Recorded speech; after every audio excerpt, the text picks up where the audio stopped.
Hello everyone. இந்த வீடியோவில் நம்ம வந்து ஜியாமெட்ரிக் டைமென்ஷனிங் அண்ட் டாலரன்ஸ் பற்றி பார்க்க போகிறோம். இந்த ஷார்ட்டாக வந்து ஜிடிஎன்டின்னு சொல்லுவாங்க. இந்த வீடியோவில் நம்ம ஜிடிஎன்டியோட பேசிக்கில் ஸ்டார்ட் பண்ணி அதோட அட்வான்ஸ்டு டெக்னாலஜியில் என்னென்ன யூசேஜ்லாம் இருக்குது எல்லாமே நம்ம டீட்டெயிலாக டிஸ்கஸ் பண்ண போகிறோம். இந்த வீடியோவை நீங்கள் ஃபுல்லாக பார்த்து முடிக்கும்போது ஜிடிஎன்டியை பற்றி யார் என்ன கேட்டாலும் நீங்கள் அதை உங்களுக்கு டீட்டெயிலாக எக்ஸ்பிளைன் பண்ணுற அளவுக்கு ஈஸியாக எல்லாத்தையுமே அண்டர்ஸ்டாண்ட் பண்ணியிருப்பீங்க.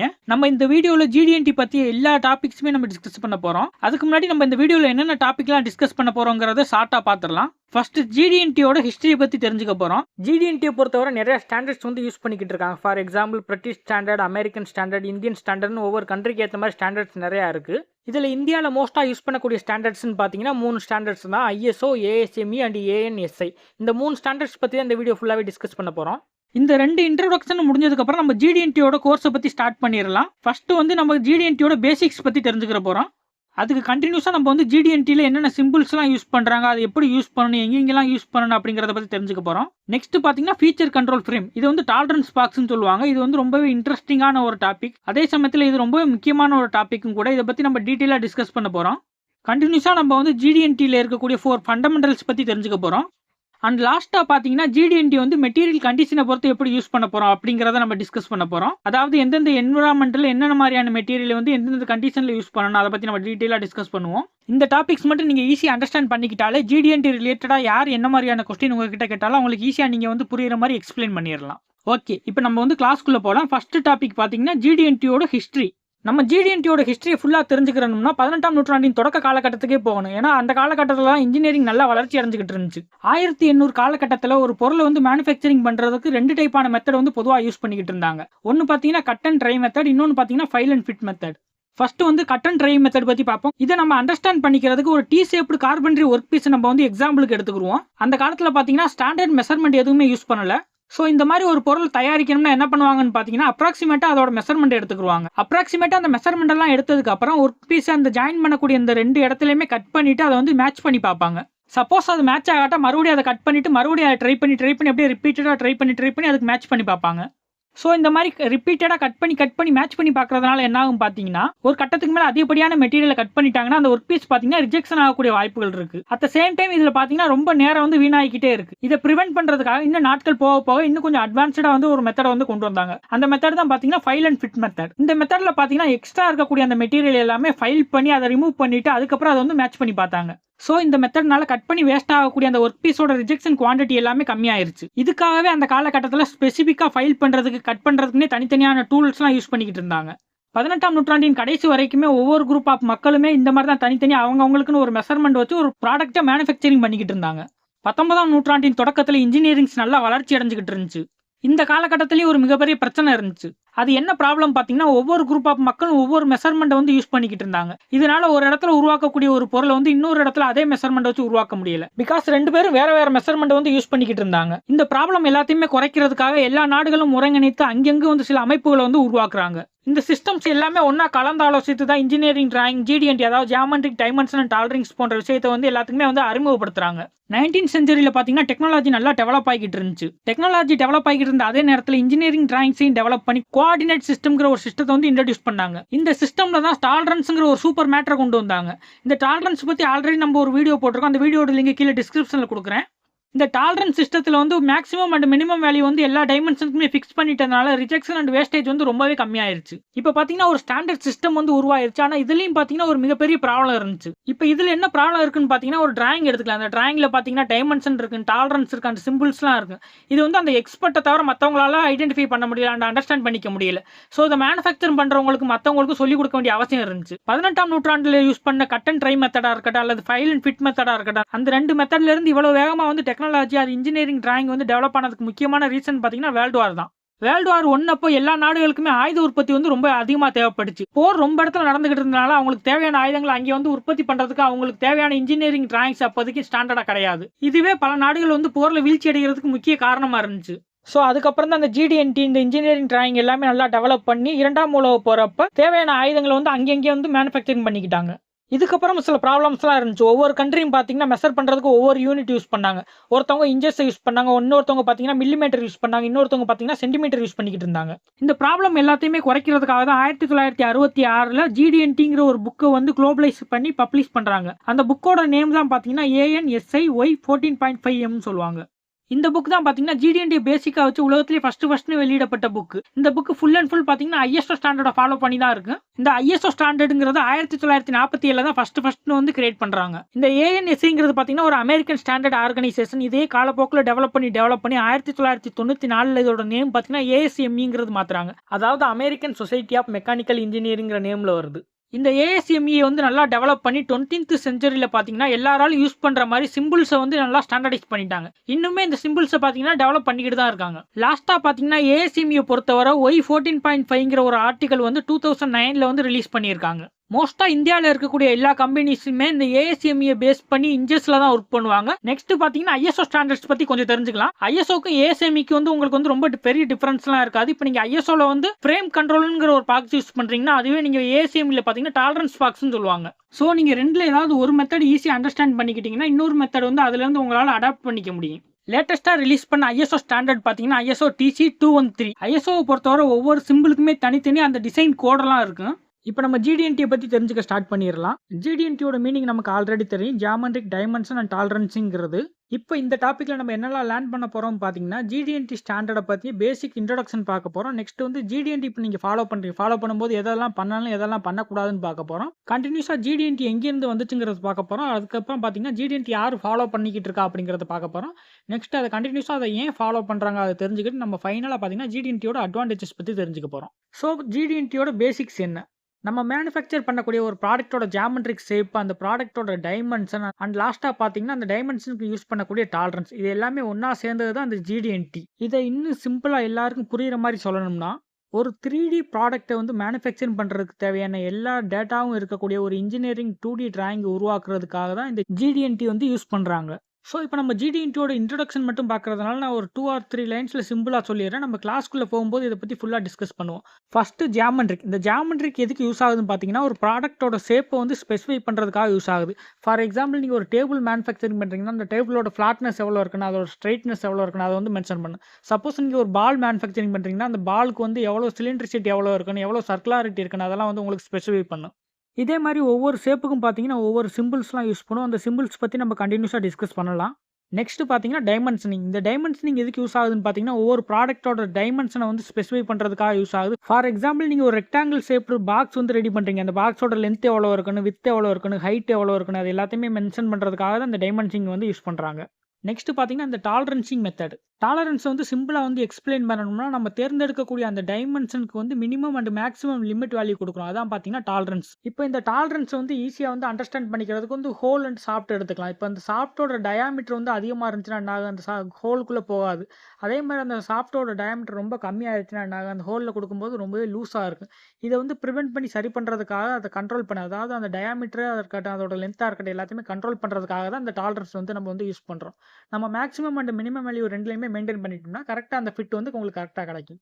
ஸோ GD&Tனா என்ன? GD&Tனா ஒன்றுமே கிடையாது. ஒரு 3D ப்ராடக்ட்டை மேனுஃபேக்சரிங் பண்ணுறதுக்கு தேவையான எல்லா டேட்டாஸையுமே ஒரு 2D டிராயிங்கில் வந்து ட்ரா பண்ணி அது எல்லாராலையும் ஈஸியாக அண்டர்ஸ்டாண்ட் பண்ணிக்கக்கூடிய மாதிரி எல்லா சிம்பிள்ஸையும் கொடுத்து எல்லா டைமென்ஷன் டாலரன்ஸ் எல்லாமே கொடுத்து எல்லாருக்கும் புரியக்கூடிய வகையில் இருக்கக்கூடிய ஒரு இன்ஜினியரிங் இன்டர்நேஷனல் லாங்குவேஜ் தான் பார்த்தீங்கன்னா இந்த GD&T. ஸோ GD&T பார்த்தீங்கன்னா ஒரு லாங்குவேஜ்னு சொல்லிட்டோம். ஒரு லாங்குவேஜ்னா அந்த காமனாக நமக்கு என்னென்னலாம் இருக்குன்னு பார்த்தீங்கன்னா அதில் லெட்டர்ஸ் இருக்கும், சில லாங்குவேஜில் சிம்பிள்ஸ் யூஸ் பண்ணியிருப்பாங்க. அப்புறம் எல்லா லாங்குவேஜும் பார்த்தீங்கன்னா ஒரு சர்டன் கிராமர் ரூல்ஸ்லாம் யூஸ் பண்ணியிருப்பாங்க. அதே மாதிரி சேமா உங்களுக்கு GD&T பொறுத்தவரை டைமென்ஷன்ஸ் இருக்கு, டாலரன்ஸ் இருக்கு, சிம்பிள்ஸ் இருக்கு, டெஃபினிஷன்ஸ் இருக்கு, ரூல்ஸ் இருக்கு அண்ட் கன்வென்ஷன்ஸ்லாம் ஃபாலோ பண்ணுவாங்க. இதை வந்து நம்ம ஈஸியாக அண்டர்ஸ்டாண்ட் பண்ணிக்கிறதுக்கு ஒரு டயக்ராம் வந்து எக்ஸாம்பிளுக்கு எடுத்துக்கலாம். இப்போ இந்த டயக்ராமில் பார்த்தீங்கன்னா உங்களுக்கு இந்த இடத்துல ஒரு ஹோல் வந்திருக்கு. இந்த ஹோலோட சைஸ் என்னன்னு, அது எந்த இடத்துல லொக்கேட் ஆகணும், அதோட ஓரியன்டேஷன் என்ன எல்லாமே உங்களுக்கு இந்த டிராயிங்லேயே மென்ஷன் பண்ணிடுவாங்க. இந்த மாதிரி நீங்கள் எந்த ஒரு இன்ஜினியரிங் டிராயிங் எடுத்தாலும் அதோட location, orientation, size and form இந்த 4 வச்சுமே அந்த டிராயிங் வந்து ஃபுல் அண்ட் ஃபுல் நீங்கள் வந்து அண்டர்ஸ்டாண்ட் பண்ணிக்கலாம். Next do's of GD&T. நம்ம வந்து GD&Tங்கிறது ஒரு இன்டர்நேஷனல் இன்ஜினியரிங் லாங்குவேஜ்னு சொல்லிட்டோம். ஸோ நம்ம உருவாக்கக்கூடிய டிராயிங்கில் என்னெல்லாம் இருக்குன்னு பார்த்தீங்கன்னா நம்ம ஒரு 3D ப்ராடக்ட்டை மேனுஃபேக்சரிங் பண்ண போகிறோம்னா அந்த 3D ப்ராடக்ட்டுக்கு மேனுஃபேக்சரிங் பண்ணுறதுக்கு தேவையான எல்லா விதமான symbols, definition, mathematical formulas and application rules எல்லாமே உங்களுக்கு அதில் மென்ஷன் பண்ணியிருக்கணும். இப்போ நம்ம மேத்தமெட்டிக்கல் ஃபார்முலான்னு எடுக்கிறப்ப அதில் பேராமெட்ரிக் மாடலிங்கிறது பார்த்தீங்கன்னா உங்களுக்கு ஒரு இம்பார்ட்டன்ட் ரோல் வகிக்கும். கிட்டத்தட்ட இது வந்து நம்மளுக்கு வந்து இப்போ நம்ம எக்ஸலில் அடிஷன், சப்ஸ்ட்ராக்ஷன் அதெல்லாம் போடுறோம்ல அதே மாதிரி தான் பார்த்தீங்கன்னா உங்களுக்கு GD&Tல இந்த பேராமெட்ரிக் மாடலிங். இதை வந்து நம்ம 3D மாடலிங்கில் பார்க்கும்போது கன்ஸ்ட்ரெயின் கூட சொல்லுவாங்க. இப்ப நான் ஒரு ப்ராடக்ட்டோட ஒரு ஷேப்ப மாத்தணும்னா, அந்த ப்ராடக்ட்டோட கன்ஸ்ட்ரெயின்ட் எல்லாமே மாறும். அந்த மாரி மாறாம எல்லாத்தையுமே வந்து கரெக்ட்டா அட்டைன் பண்றதுக்காக அந்த மேத்தமேட்டிக்கல் ஃபார்முலா கன்ஸ்ட்ரெயின்ட் வந்து நம்ம யூஸ் பண்றோம் GD&Tல. அப்படி நம்ம டைமென்ஷன் மாத்துறதுக்கு சர்டைன் ரூல்ஸ்லாம் இருக்கு. அத நம்ம எதெல்லாம் பண்ணணும், பண்ணக்கூடாது இது எல்லாத்தையும் உள்ளடக்கியது தான் இந்த GD&T கான்செப்ட். ஸோ இந்த மாரி நம்ம வந்து ஒரு டிராயிங் ரெடி பண்ணும்போது அதோட நாமினல் டைமென்ஷனாவும் ரெடி பண்ணிக்கலாம். அண்ட் டாலரன்ஸ் வச்சு அந்த பார்ட்ட வந்து நம்ம ரெடி பண்ணிக்கலாம். நெக்ஸ்ட் GD&Tல எதெல்லாம் பண்ண முடியாதுங்கிறத பார்க்கலாம். GD&Tங்கிறது பார்த்தீங்கன்னா, ஒரு கிரியேட்டிவ் டிசைன் டூல் கிடையாது. டிசைன் டூல்னா நான் AutoCAD, Creo போல சாஃப்ட்வேர் மாரி இது ஒரு சாஃப்ட்வேர் கிடையாது. இது வந்து அந்த சாஃப்ட்வேர்ல நம்ம யூஸ் பண்ணக்கூடிய ரூல்ஸ் வந்து இந்த GD&T வச்சு நம்ம ஃபாலோ பண்ணிக்கலாம். அதே மாரி GD&T பொறுத்தவரை உங்களுக்கு வந்து ஒரு ப்ராடக்ட்டோட ஷேப், அதோட டைமென்ஷன ஸ்பெசிஃபை பண்ணுமே தவிர, அது மேனுஃபேக்சரிங் பண்ணக்கூடிய விதத்த வந்து உங்களுக்கு வந்து ஸ்பெசிஃபை பண்ணாது. ஃபார் எக்ஸாம்பிள் நீங்க ஒரு ப்ராடக்ட்ட மேனுஃபேக்சரிங் பண்ண போறீங்கன்னா, அந்த ப்ராடக்ட்டோட ஷேப் என்ன இருக்கணும், அதோட டைமென்ஷன் என்ன இருக்கணும், அதோட சைஸ் எல்லாமே உங்களுக்கு வந்து இந்த GD&T பொறுத்தவரை உங்களுக்கு மென்ஷன் பண்ணிருவாங்க. ஆனா அத வந்து நீங்க மோல்டிங்ல பண்ணணுமா, இல்ல மெஷினிங் ப்ராசஸ்ல பண்ணணுமா, எந்த ப்ராசஸ்ங்கிற மேனுஃபேக்சரிங் ப்ராசஸ் வந்து உங்களுக்கு இது வந்து டிஃபைன் பண்ணாது. அதே மாரி இன்னொரு விஷயம் பார்த்தீங்கன்னா, GD&T வந்து உங்களுக்கு இன்ஸ்பெக்ஷன் பண்ண யூஸ் பண்ணக்கூடிய அந்த இன்ஸ்ட்ருமென்ட் கேஜ் வந்து இதுதான் ஸ்பெசிஃபை பண்ணாது. ஃபார் எக்ஸாம்பிள் நீங்க இப்போ ஒரு லென்த்த மெஷர் பண்றீங்கன்னா, அந்த லென்த்த மெஷர் பண்றதுக்கு ஸ்கேல் யூஸ் பண்ணிக்கலாம், டேப் யூஸ் பண்ணிக்கலாம், அல்லது வெர்னியர் கேலிபர் எது வேணா நீங்க யூஸ் பண்ணிக்கலாம். இந்த மாரி நீங்க இந்த இன்ஸ்ட்ருமென்ட் தான் செலக்ட் பண்ணி பர்ட்டிகுலரா யூஸ் பண்ணணுங்கிறத வந்து GD&T வந்து உங்களுக்கு வந்து ஸ்பெசிஃபை பண்ணாது. இது எல்லாமே மேனுஃபேக்சரிங் பண்ணக்கூடிய அந்த பொருளோட அக்யூரசிய பொறுத்து நமக்கு அந்தந்த கம்பெனில வந்து சூஸ் பண்ணக்கூடிய இன்ஸ்ட்ருமென்ட்டே தவிர, இது வந்து GD&T எதையுமே உங்களுக்கு ஸ்பெசிஃபிக்கா டிஃபைன் பண்ணாது. நெக்ஸ்ட் GD&Tங்கிற கான்செப்ட் வந்து எங்கேருந்து வந்துச்சுங்கிறத பார்க்கலாம். அந்த GD&Tங்கிறது பார்த்தீங்கன்னா, உங்களுக்கு ASME அண்ட் ISO 2 கான்செப்ட்ல இருந்து தான் வந்துச்சு. இத தவிர பிரிட்டிஷ், ஜாப்பனீஸ்லாம் அவங்கவங்க கண்ட்ரிக்கு ஏத்த மாரி தனித்தனியா ஸ்டாண்டர்ட்ஸ்லாம் வச்சிருக்காங்க. ஆனா இன்டர்நேஷனல் ஸ்டாண்டர்ட்ஸ்ன்னு பார்த்தீங்கன்னா, இந்த ASME அண்ட் ISO தான். இதுல ASME Y14.5 எம்ங்கிறது பார்த்தீங்கன்னா, அந்த எம்ங்கிறது மெட்ரிக்க குறிக்கும். அந்த எம் இல்லாம வெறும் 14.5ன்னு இருந்துச்சுன்னா, அது பார்த்தீங்கன்னா இன்ச்சஸ குறிக்கும். அதே மாரி ISO 1101ங்கிறது பார்த்தீங்கன்னா, அந்த ISO GD&T ஸ்டாண்டர்ட வந்து உங்களுக்கு குறிக்கும். நெக்ஸ்ட் இந்த GD&T வந்து யாரெல்லாம் யூஸ் பண்ணுவாங்கிறது பார்க்கலாம். ஃபர்ஸ்ட் பார்த்தீங்கன்னா, டிசைனர் யூஸ் பண்ணுவாங்க. ஒரு 3D ப்ராடக்ட்ட வந்து 2D டிராயிங்கா டிரா பண்றதுக்காக இந்த GD&T யூஸ் பண்ணுவாங்க. Next manufacturing. இந்த மேனுஃபேக்சரர் எதுக்கு யூஸ் பண்றாங்கன்னா, அந்த 2D டிராயிங் வந்து 3D ப்ராடக்ட்ட வந்து மேனுஃபேக்சரிங் பண்றதுக்காக, அதோட ரூல்ஸ் எல்லாம் ஃபாலோ பண்றதுக்காக இந்த GD&T யூஸ் பண்றாங்க. ஃபைனலா பார்த்தீங்கன்னா, இன்ஸ்பெக்ஷன் பண்ணக்கூடிய அந்த இன்ஸ்பெக்டர், அதாவது குவாலிட்டி டீம் வந்து யூஸ் பண்ணுவாங்க. இவங்க பார்த்தீங்கன்னா, டிராயிங் வந்து டிசைன்ல வந்து சொன்ன அதே டிராயிங் தான் மேனுஃபேக்சரிங் ப்ராடக்ட் அவுட்புட் ப்ராடக்ட்டா வந்திருக்காங்கிறத மெஷர் பண்றதுக்கு இன்ஸ்பெக்ஷன் பண்ற பர்பஸ்க்காக இந்த GD&T கான்செப்ட் வந்து யூஸ் பண்றாங்க. இத இன்னும் சிம்பிளா அண்டர்ஸ்டாண்ட் பண்ணிக்கிற மாரி சொல்லணும்னா, ஒரு 3D ப்ராடக்ட்ட மேனுஃபேக்சரிங் பண்றதுக்கு முன்னாடி டிசைனர் வந்து ஃபர்ஸ்ட் அத வந்து டிரா பண்ணிருவாங்க. அதாவது லென்த் எவ்வளோ இருக்குன்னு, அதோட விட்த் எவ்வளோ இருக்குன்னு, அதில என்னென்ன டைமென்ஷன்லாம் வரும், அது எல்லாமே ப்ராப்பரா வந்து ஒரு டிராயிங் ஷீட்ல வந்து டிரா பண்ணிருவாங்க. அதாவது 2 டைமென்ஷனல் டிராயிங் ஷீட்ல வந்து டிரா பண்ணிருவாங்க.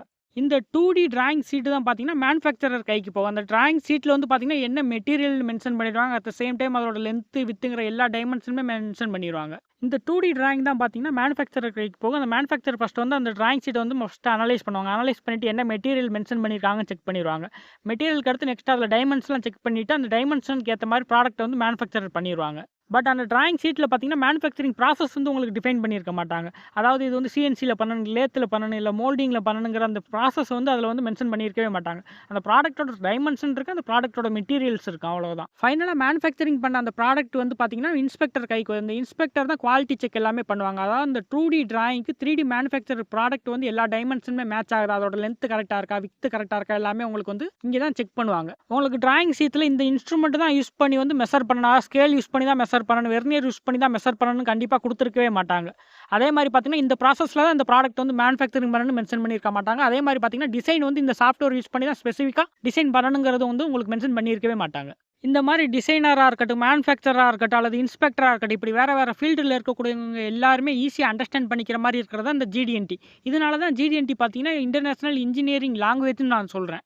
இந்த GD&Tய பொறுத்தவரை ISO அண்ட் ASMEன்னு 2 இன்டர்நேஷனல் ஸ்டாண்டர்ட் இருக்கு. இந்த 2ல ஏதாவது ஒண்ணு நீங்க ஈஸியா அண்டர்ஸ்டாண்ட் பண்ணிக்கிட்டாங்கன்னா, இன்னொன்னுல அதுலேருந்து நீங்க அடாப்ட் ஆயிக்கிற முடியும். இப்ப GD&Tல இருக்கக்கூடிய இன்னொரு முக்கியமான விஷயம் என்னன்னு பார்த்தீங்கன்னா, இப்ப ISOல ஒரு டிசைன் வந்து டிசைன் பண்றாங்க.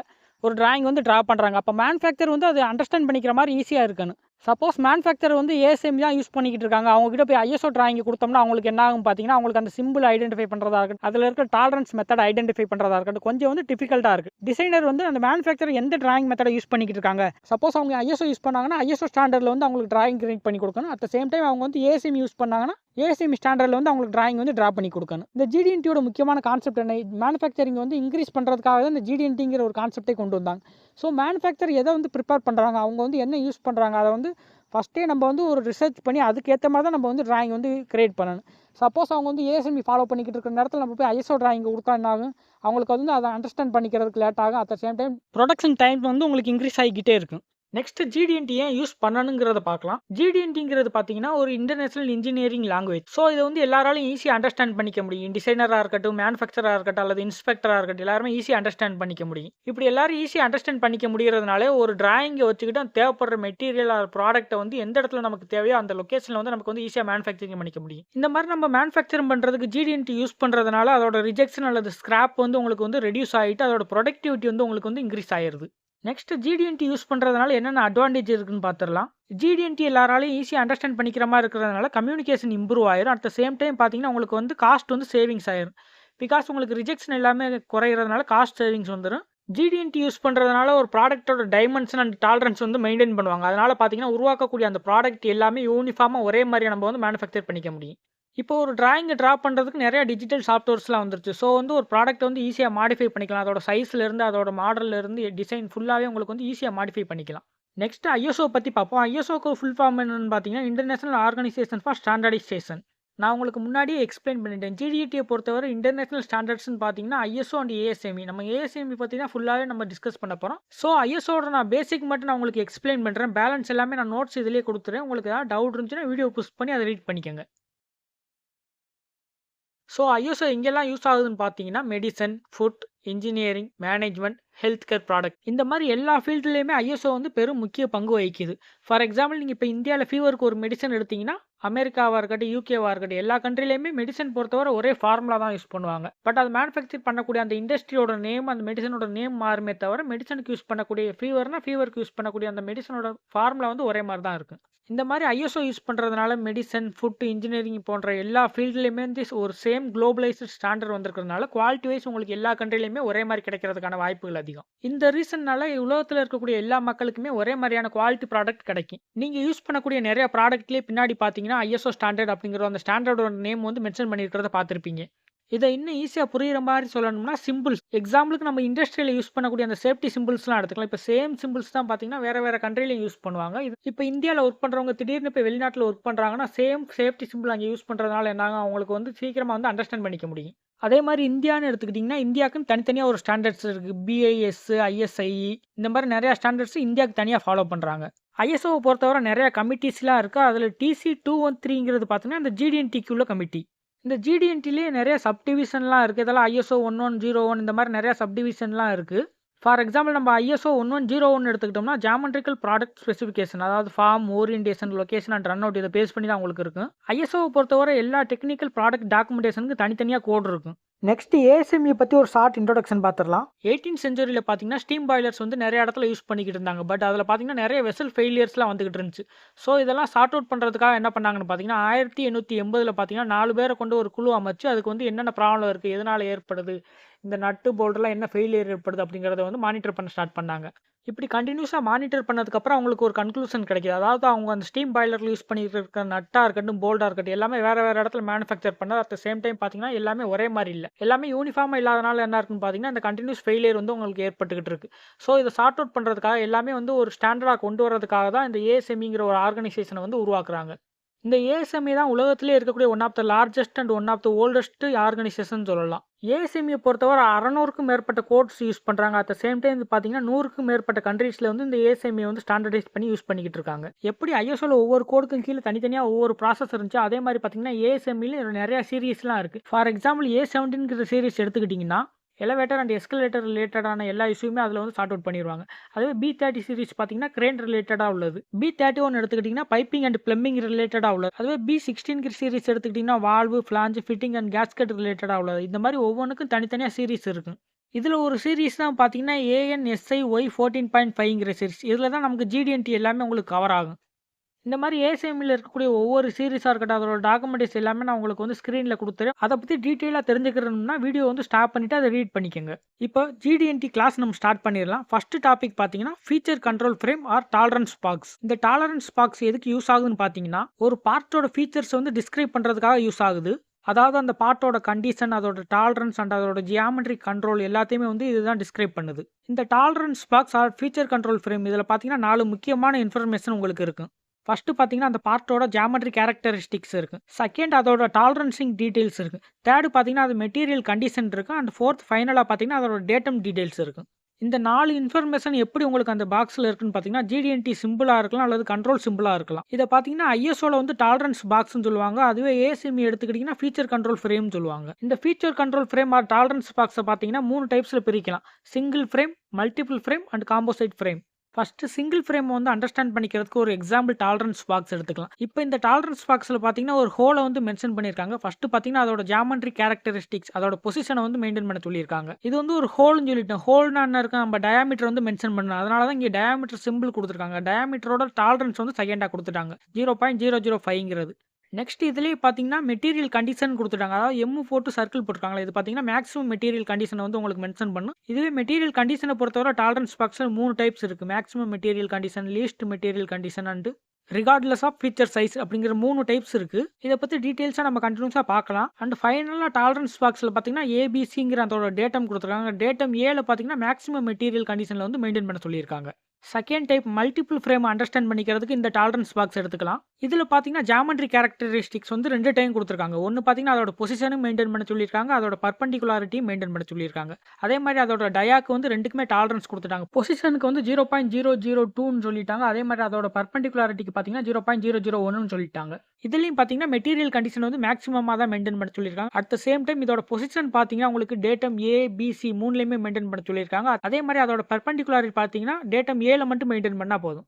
அண்ட் லாஸ்ட்டாக ஃபைனல் டைப் பார்த்தீங்கன்னா காம்போசைட் ஃப்ரேம். காம்போசைட் ஃப்ரேம் ஈஸியாக அண்டர்ஸ்டாண்ட் பண்ணிக்கிற மாதிரி சொல்லணும்னா, ஒரே ஜியாமெட்ரிக் கேரக்டரிஸ்டிக்ஸை மல்டிபிள் டாலரன்சிங் அண்ட் பார்த்தீங்கன்னா மல்டிபிள் டேட்டம்க்கு வந்து ரெஃபரன்ஸாக எடுத்துக்கிறது தான் பார்த்தீங்கன்னா இந்த காம்போசைட் ஃப்ரேம். இதை நம்ம அண்டர்ஸ்டாண்ட் பண்ணிக்கிறதுக்கு இந்த டிராயிங் வந்து நம்ம எக்ஸாம்பிளுக்கு எடுத்துக்கலாம். இப்போ நீங்கள் ஒரு கம்பெனியில் ஜாயின் பண்ணி ஒரு ஃப்ரெஷராக இருக்கீங்க, இப்போ தான் GD&Tக்கு வந்து பிகினராக இருக்கீங்கன்னு பார்த்தீங்கன்னா, இந்த மாதிரி தான் உங்களுக்கு சிம்பிளாக தான் உங்களுக்கு வந்து ஒரு டாலரன்ஸ் பாக்ஸ் இருக்குது. மேக்ஸிமம் ஒரு டிராயிங்கை நீங்கள் எடுத்துக்கிட்டிங்கனாலே அதில் உங்களுக்கு டாலரன்ஸ் இருக்குது, டைமென்ஷனிங் இருக்குமே தவிர அதில் டேட்டம்ஸ் வந்து ரொம்ப யூஸ் பண்ணியிருக்க மாட்டாங்க. டேட்டம்லாம் ஒன்றுமே கிடையாது. XY ஆக்சிஸை வந்து ரெஃபரன்ஸாக எடுத்துக்கிட்டு கொடுக்கப்படுறது தான் அந்த டேட்டம்னு சொல்லுவாங்க. இந்த டிராயிங்கை பார்க்கும்போது உங்களுக்கு ஈஸியாக அண்டர்ஸ்டாண்ட் ஆயிருக்கு. இந்த டிராயிங் வந்து என்ன ஸ்டாண்டர்ட்னு இதுலேயே மென்ஷன் பண்ணியிருக்காங்க பாருங்கள், ASME Y14.5ங்கிறத. ஸோ இதில் கொடுத்துருக்க GD&T இன்ஸ்ட்ரக்ஷன் எல்லாமே பார்த்தீங்கன்னா ASME ஸ்டாண்டர்டை பேஸ் பண்ணி தான் உங்களுக்கு இருக்கும். இந்த டிராயிங்கை ஃபர்ஸ்ட் நம்ம அண்டர்ஸ்டாண்ட் பண்ணிக்கிறதுக்கு முன்னாடி டாலரன்ஸ் பாக்ஸோட ஸ்ட்ரக்சர் பார்த்துடலாம். அதில் என்னென்ன பார்ட்ஸ் இருக்குது, அதில் வந்து ஒவ்வொரு கேரக்டரிஸ்டிக்ஸும் எப்படி வந்து அதுக்கு இன்வால்வ் பண்ணுறோம் அதெல்லாம் ஃபஸ்ட்டு தெரிஞ்சுக்கலாம். உங்களுக்கு டாலரன்ஸ் பாக்ஸ் பார்த்தீங்கன்னா இந்த மாதிரி தான் இருக்கும். ஃபர்ஸ்ட் காலமில் பார்த்தீங்கன்னா ஜியாமெட்ரிக் கேரக்டரிஸ்டிக் சிம்பிள்ஸ் இருக்கும். அதோட பொசிஷன், ஃப்ளாட்னஸ், ஸ்ட்ரைட்னஸ், பர்பண்டிகுலாரிட்டி இந்த மாதிரி ஜியாமெட்ரிக் கேரக்டரிஸ்டிக்கோட சிம்பிள்ஸ்லாம் இதில் கொடுத்துருப்பாங்க. செகண்ட் ஜோன் பார்த்தீங்கன்னா டாலரன்ஸ் ஜோன். இதில் உங்களுக்கு டைமென்ஷனோட சிம்பிள் கொடுத்துருப்பாங்க. மோஸ்ட்லி பார்த்தீங்கன்னா உங்களுக்கு டயாமீட்டர் அடிப்படையில் தான் அந்த சிம்பிள்ஸ்லாம் இருக்கும். பிகாஸ் நம்ம கிரியேட் பண்ணக்கூடிய எந்த ஒரு டிராயிங்காக இருந்தாலும் அது ஃப்ளாட்னஸ் அல்லது சிலிண்ட்ரிசிட்டி பேஸ் பண்ணி தான் உங்களுக்கு இருக்கும். ஸோ உங்களுக்கு மோஸ்ட்லி இங்கே டயாமீட்டர் சிம்பிள் தான் இருக்கும். இந்த ஜோனில் உங்களுக்கு நம்ம ஃபாலோ பண்ணுற டைமென்ஷனோட டாலரன்ஸ் கொடுத்துருவாங்க. நெக்ஸ்ட் பார்த்தீங்கன்னா மெட்டீரியல் கண்டிஷன். டாலரன்ஸ் பாக்ஸை பொறுத்தவரை எல்லா ஜோனுமே கண்டிப்பாக ஃபில் பண்ணி ஆகணும் அப்படிங்கிற அவசியமே கிடையாது. எது எது தேவையோ அது மட்டும் தான் ஃபில் பண்ணுவாங்க. சப்போஸ் அந்த பார்ட்டில் வந்து டேட்டம்ங்கிறது அவசியம் இல்லாமல் இருந்துச்சுன்னா, அதை ஃபாலோ பண்ண வேண்டிய அவசியம் இல்லாமல் இருந்துச்சுன்னா டேட்டமை விட்டுறலாம். டேட்டமை பொறுத்தவரை மோஸ்ட்டாக வந்து 3 டைப்பாக சொல்லுவாங்க. Primary datum, secondary datum and tertiary datum. டேட்டமை பொறுத்தவரை மெட்டீரியல் கண்டிஷன் ஃபாலோ பண்ணணும்னா மெட்டீரியல் கண்டிஷன் கொடுப்பாங்க. சப்போஸ் ஃபாலோ பண்ண தேவையில்லாட்ட மெட்டீரியல் கண்டிஷன் வந்து மென்ஷன் பண்ணியிருக்க மாட்டாங்க. இவ்வளவுதான் tolerance box or feature control ஃப்ரேமோட பார்ட்ஸ். ஓகே, டாலரன்ஸ் பாக்ஸ் பற்றி தெரிஞ்சுக்கிட்டோம். நெக்ஸ்ட் அதில் யூஸ் பண்ணக்கூடிய சிம்பிள்ஸ் பற்றி தெரிஞ்சுக்கலாம். ஃபர்ஸ்ட் வந்து ஜியாமெட்ரிக் கேரக்டரிஸ்டிக் சிம்பிள்ஸ். இந்த சிம்பிள்ஸ் எல்லாமே GD&T பேசிக்ஸில் வந்து 4 டைப்பாக ஜென்ரலாக பிரிக்கலாம். Form type, orientation type, location type and run out type. இந்த சிம்பிள்ஸில் யூஸ் பண்ணியிருக்கக்கூடிய ஃப்ளாட்னஸ், ஸ்ட்ரைட்னஸ், பர்பண்டிகுலாரிட்டி இதை பற்றி நம்ம வந்து சிம்பிள்ஸுங்கிற டாபிக்ஸ் வரும்போது நம்ம டீட்டெயிலாக டிஸ்கஸ் பண்ணுவோம். அந்த சிம்பிள்ஸ்க்கு என்னென்ன மீனிங்கிறத. நெக்ஸ்ட் டாலரன்ஸ் ஜோனில் யூஸ் பண்ணக்கூடிய ஷேப் பற்றி பார்க்கலாம். நான் உங்ககிட்ட முன்னாடியே சொன்ன மாதிரி ஒரு டிராயிங்கில் வந்து ஒரு ஷேப் கிரியேட் பண்ணுறாங்கன்னா அந்த ஷேப்பை கிரியேட் பண்ணுறதுக்கு cylindrical value and flatness value 2 value வச்சு தான் கிரியேட் பண்ணுவாங்க. ஸோ நம்ம டாலரன்ஸ் ஜோனை பொறுத்தவரை சர்க்குலர் ஆல் சிலிண்ட்ரிக்கல் ஷேப் 2 ஷேப்புக்கு மட்டும் தான் நம்ம வந்து அதில் வந்து ஷேப் வேல்யூ வந்து மென்ஷன் பண்ண போகிறோம். நெக்ஸ்ட் டாலரன்ஸ் ஜோனில் யூஸ் பண்ணக்கூடிய அதோட டாலரன்ஸ். இப்போ இந்த டாலரன்ஸ் வேல்யூ எதை பேஸ் பண்ணி உங்களுக்கு இருக்குன்னு பார்த்தீங்கன்னா, அந்த ஹோலில் வந்து எந்த சாஃப்ட் வந்து ஃபிட் பண்ண போகிறாங்க, அந்த ஃபிட்டிங்கோட லூஸ்னஸ், டைட்னஸ் இதை பேஸ் பண்ணி தான் உங்களுக்கு வந்து டாலரன்ஸ் கொடுப்பாங்க. நெக்ஸ்ட் பார்த்தீங்கன்னா மெட்டீரியல் கண்டிஷன். இந்த மெட்டீரியல் கண்டிஷன் வந்து நிறையா டைப்ஸ் இருக்குது. இதை பற்றி நம்ம கண்டினியூஸாக பார்க்கும்போது டிஸ்கஸ் பண்ணலாம். நெக்ஸ்ட் பார்த்தீங்கன்னா டேட்டம். டேட்டம் பற்றி உங்களுக்கு தெரியறதுக்கு முன்னாடி டிகிரி ஆஃப் ஃப்ரீடம் அப்படின்னா என்னங்கிறது உங்களுக்கு தெரியணும். நம்ம வந்து காலேஜில் ஆல்ரெடி படிச்சிருப்போம் 6 டிகிரி ஆஃப் ஃப்ரீடம் இருக்குன்னு. இந்த 6 டிகிரி ஆஃப் ஃப்ரீடம் பார்த்தீங்கன்னா, உங்களுக்கு ஒரு 2D டிராயிங் வந்து ட்ரா பண்றதுக்கு யூஸ் ஆகும். இந்த 6 டிகிரி ஆஃப் ஃப்ரீடம் பார்த்தீங்கன்னா, உங்களுக்கு பாசிட்டிவ் டைரக்ஷன மட்டுமே மென்ஷன் பண்ணும். பட் நீங்க ஒரு 3D மாடலிங் எடுத்துக்கிட்டீங்கன்னா, positive direction and negative direction 2 டைரக்ஷனுமே நீங்க மென்ஷன் பண்ணலாம். ஸோ உங்களுக்கு பாசிட்டிவ்ல 6, நெகட்டிவ்ல 6 மொத்தம் 12 டிகிரி ஆஃப் ஃப்ரீடம் இருக்கும். நார்மலா ஒரு 3D டிராயிங்ல இருக்கக்கூடிய 6 டிகிரி ஆஃப் ஃப்ரீடம் பார்த்தீங்கன்னா, 3 டிரான்ஸ்லேஷனல் இருக்கும், 3 ரொட்டேஷனல் இருக்கும். இதுல உங்களுக்கு பாசிட்டிவ்ல 6, நெகட்டிவ்ல 6 இருக்கும்போது 2 ரிஜிட் பாடியா கன்சிடர் பண்ணுவோம். அப்படி பார்க்கும்போது உங்களுக்கு 6 டிரான்ஸ்லேஷன் அண்ட் 6 ரொட்டேஷனல் இருக்கும். டிகிரி ஆஃப் ஃப்ரீடம்ல இருக்கக்கூடிய டிரான்ஸ்லேஷன் மோஷனை வந்து 3 டைப்ஸ்ல பிரிக்கலாம். X axis, y axis and z axis. இது எல்லாமே உங்களுக்கு லீனியர் மோஷன்ல தான் வரும். அதாவது left, right, up, down, forward and backward. அதே மாதிரி ரொட்டேஷனல் டிகிரி ஆஃப் ஃப்ரீடம்ல பார்த்தீங்கன்னா, உங்களுக்கு எல்லாமே பார்த்தீங்கன்னா ஆங்குலர் மோஷன்ல வரும். இந்த ஆங்குலர் மோஷன்ல உங்களுக்கு ரோலு, பிட்ச், இது அதாவது x axis, y axis, z axis இது மூணையும் பொறுத்து தான் உங்களுக்கு வந்து ரொட்டேட் ஆகும். இது எல்லா மோஷனுமே உங்களுக்கு பாசிட்டிவ் டைரக்ஷன்லயும் நடக்கும், நெகட்டிவ் டைரக்ஷன்லயும் நடக்கும். ஸோ டிரான்ஸ்லேஷன்ல 6, ரொட்டேஷன்ல 6 மொத்தம் 12 டிகிரி ஆஃப் ஃப்ரீடம். இந்த டிகிரி ஆஃப் ஃப்ரீடம் தான் நீங்க டேட்டம் வந்து லேர்ன் பண்றதுக்கு பேசிக்ஸ்னு சொல்லலாம். ஓகே, இப்போ பிரைமரி டேட்டம்னா என்னன்னு பார்க்கலாம். இப்போ பிரைமரி டேட்டம் நீங்க எடுத்துக்கிட்டீங்கன்னா, உங்களுக்கு அந்த பிளேன் ஏ வந்து பேசிக்கா வச்சு தான் உங்களுக்கு வரும். சிம்பிளா சொல்லணும்னா எக்ஸ் அண்ட் ஒய் டைரக்ஷன் மட்டும் தான் பேஸ் பண்ணி இருக்கும். பிரைமரி டேட்டம் பொறுத்தவரை 6 டிகிரி ஆஃப் ஃப்ரீடம் வந்து ரெஸ்ட்ரிக்ட் பண்ணும். பிரைமரி டேட்டம் வந்து பிளேன் ஏ பேஸ் பண்ணி தான் இருக்குன்னு சொல்லியாச்சு. இந்த பிளேன் ஏ வந்து எப்படி எஸ்டாப்ளிஷ் ஆகுதுன்னு பார்த்தீங்கன்னா, மினிமம் வந்து 3 பாயிண்ட் வந்து அது வந்து கான்டாக்ட் பண்ணியிருக்கணும். Next secondary datum. ஸோ இது செகண்டரி டேட்டம்னால இன்னொரு பிளேன் வருங்கிறது நமக்கு தெரியும். இந்த பிளேன் பி உங்களுக்கு எப்படி இருக்குன்னு பார்த்தீங்கன்னா, பிரைமரி டேட்டமோட பிளேனுக்கு டைரக்ட் பர்பெண்டிகுலரா 90 டிகிரியில் இருக்கணும். At the same time secondary டேட்டமை பொறுத்தவரை 9 டிகிரி ஆஃப் ஃப்ரீடம் வந்து ரெஸ்ட்ரிக்ட் பண்ணும். அதே மாதிரி செகண்டரி டேட்டம் வந்து ஃபார்ம் பண்ணுறதுக்கு மினிமம் 2 கான்டாக்ட் வந்து இருக்கணும். அண்ட் லாஸ்ட் டேட்டம் பார்த்தீங்கன்னா tertiary datum. So tertiary datum இதோட நேம்ல இருந்தே தெரியுது இதில் 3 பிளேன் வந்து இன்வால்வ் ஆகியிருக்கணும்னு. Plane A, plane B, plane C. Plane A and B வந்து 2D டிராயிங்கில் நிறைய யூஸ் பண்ணுறதுனால மோஸ்ட்லி எல்லாருக்கும் தெரிஞ்சிருக்கு. ஆனால் 3D மாடலிங்கை பொறுத்தவரை பிளேன் சி வந்து ரொம்பவே முக்கியமான ஒன்று. டெர்சியரி டேட்டமை பொறுத்தவரை 12 டிகிரி ஆஃப் ஃப்ரீடமே ரெஸ்ட்ரிக்ட் ஆகிருக்கு. டெர்சியரி டேட்டம்ல இருக்கக்கூடிய பிளேன் சி வந்து மினிமம் 1 பிளேன் கூட கான்டாக்ட் ஆகிருக்கணும். இந்த மாதிரி 1 அல்லது அதற்கு மேற்பட்ட பிளேன்ஸ் கூட கான்டாக்ட் ஆகியிருந்தால் மட்டும் டெர்சியரி டேட்டம் வந்து எஸ்டாப்ளிஷ்ட் ஆகும். இப்போ இந்த 3 டேட்டம்ஸ் பற்றி டீட்டெயிலாக தெரிஞ்சுக்கிட்டதுனால feature control frame or tolerance box பற்றி ஈஸியாக அண்டர்ஸ்டாண்ட் பண்ணிக்க முடியும். இப்போ ஜியாமெட்ரிக் கேரக்டரிஸ்டிக் சிம்பிள்ஸ் பற்றி டீட்டெயில்ஸாக பார்க்கலாம். ஜியாமெட்ரிக் கேரக்டரிஸ்டிக் சிம்பிள்ஸை பொறுத்தவரை பொதுவாக 5 டைப்ஸில் பிரிக்கலாம். Form, orientation, location, profile and run out. இந்த எல்லா டைப்பையும் 1 பை 1 பார்க்கலாம். ஃபர்ஸ்ட் ஃபார்ம் கண்ட்ரோல் எடுத்துக்கலாம். ஃபார்ம் கண்ட்ரோலை பொறுத்தவரை ஃபிளாட்னஸ், ஸ்ட்ரெயிட்னஸ், சர்க்குலாரிட்டி அண்ட் சிலிண்ட்ரிசிட்டின்னு 4 டைப்ஸ் இருக்கு. இந்த ஃபார்ம் கண்ட்ரோலில் இருக்கக்கூடிய இந்த 4 ஜியாமெட்ரிக் ஷேப்ஸுமே பார்த்தீங்கன்னா நம்ம டாலரன்ஸ் பாக்ஸை பொறுத்தவரை ஃபர்ஸ்ட் காலம்ல யூஸ் பண்ண போகிறோம். பிகாஸ் நம்ம ஆல்ரெடி டிஸ்கஸ் பண்ணிட்டோம் நம்ம ஜியாமெட்ரிக் ஷேப் எல்லாமே ஃபர்ஸ்ட் காலம்ல தான் யூஸ் பண்ண போகிறோம் அப்படிங்கிறத. இப்போ உங்களுக்கு ஒரு டவுட் வரலாம், ஃபார்ம்லயா இந்த 4 கண்ட்ரோல் மட்டும் யூஸ் பண்ணுறோம் அப்படிங்கிறது. ஏன்னா இந்த ஃபார்ம் கண்ட்ரோலை வச்சு தான் ஒரு ப்ராடக்ட்டோட ஷேப் வந்து நம்ம டிஸ்கிரைப் பண்ணுவோம். நீங்கள் எந்த ஒரு ப்ராடக்ட் எடுத்துக்கிட்டாலுமே இந்த 4 ஷேப் வந்து உங்களுக்கு பேஸ் பண்ணி தான் அந்த ப்ராடக்ட்டோட ஷேப் இருக்கும். ஓகே, இப்போ ஃப்ளாட்னஸை பற்றி டீட்டெயிலாக பார்க்கலாம். ஃப்ளாட்னஸோட சிம்பிள் பார்த்தீங்கன்னா உங்களுக்கு இந்த மாதிரி தான் இருக்கும்.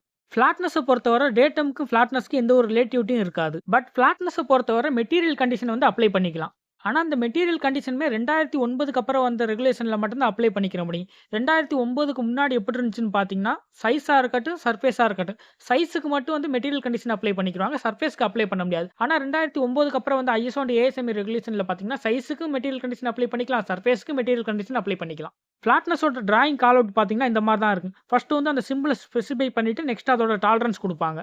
இப்போ ஃப்ளாட்னஸ்னா என்னன்னு டீட்டெயிலாக பார்க்கலாம். ஸோ ஃப்ளாட்னஸ்னா என்ன? ஃப்ளாட்னஸ்னா ஒன்றும் இல்லை, சிம்பிளாக சொல்லணும்னா ஒரு சர்ஃபேஸ் எடுத்துக்கிட்டிங்கன்னா அந்த சர்ஃபேஸில் வந்து எந்த ஒரு டீவியேஷனே இல்லாமல் எல்லாம் ஃப்ளாட்டாக தட்டையாக இருக்கிறது தான் பார்த்தீங்கன்னா ஃப்ளாட்னஸ்னு சொல்லுவாங்க. இப்போ எக்ஸாம்பிளுக்கு இந்த டிராயிங் எடுத்துக்கலாம்.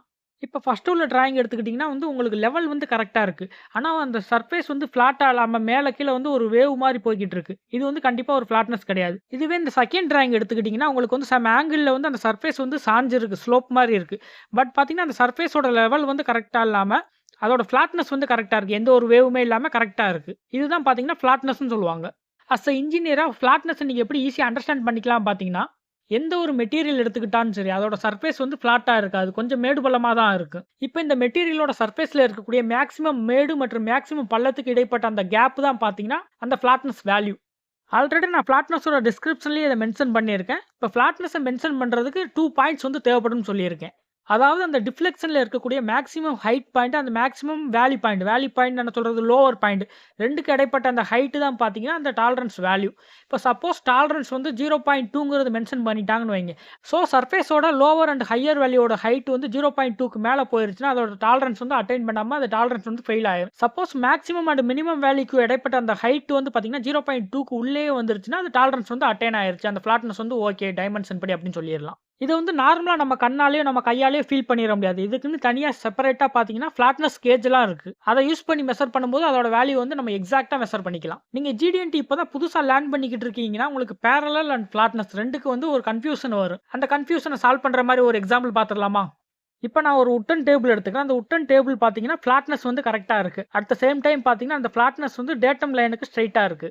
இப்ப இந்த டேபிள்ல நான் ஒரு லெக்க மட்டும் நான் உடைச்சு எடுத்துடுறேன். இப்ப டேபிளோட ஃப்ளாட்னஸ்ல எந்த ஒரு சேஞ்சுமே ஆகல. ஆனா டேபிளோட டாப் சர்ஃபேஸோட ஆங்கிள் மாறிருச்சு. இப்ப டேபிளோட டாப் சர்ஃபேஸோட ஆங்கிள் அண்ட் டேட்டமோட ஆங்கிள் 2மே வேற வேற ஆங்கிளுக்கு மாறிருச்சு. இந்த மாதிரி 2 ஆங்கிள் வேற வேற இருக்கிறதுனால டேபிளோட டாப் சர்ஃபேஸ் ஆனது பாத்தீங்கன்னா டேட்டம்க்கு வந்து பேரலா இல்லைன்னு சொல்லிடலாம். இப்ப இந்த பிக்சரை பார்க்கும்போது உங்களுக்கு ஈஸியா அண்டர்ஸ்டாண்ட் பண்ணிக்க முடியும். நம்ம ஆல்ரெடி சொன்ன மாதிரி ஃப்ளாட்னஸ் வந்து டேட்டம் வந்து டிஃபைன் பண்ணாது. டேட்டம் வந்து ரிலேட்டிவ் பண்ணி இருக்காதுன்னு சொல்லியாச்சு. இப்போ இந்த மெட்டீரியல் எடுத்துக்கிட்டீங்கன்னா ஃப்ளாட்னஸ் வந்து 0.005 இருக்குன்னு சொல்லிட்டாங்க. At the same time with respect to ஏங்கிற ஒரு டேட்டம்க்கு பேரலிசம் பார்த்தீங்கன்னா 0.01 இருக்குன்னு சொல்லியிருக்காங்க. இதுல இருந்து ஃப்ளாட்னஸ் அண்ட் பேரலல் 2க்கு உள்ள டிஃபரன்ஸ் வந்து ஈஸியா அண்டர்ஸ்டாண்ட் பண்ணியிருப்பீங்க.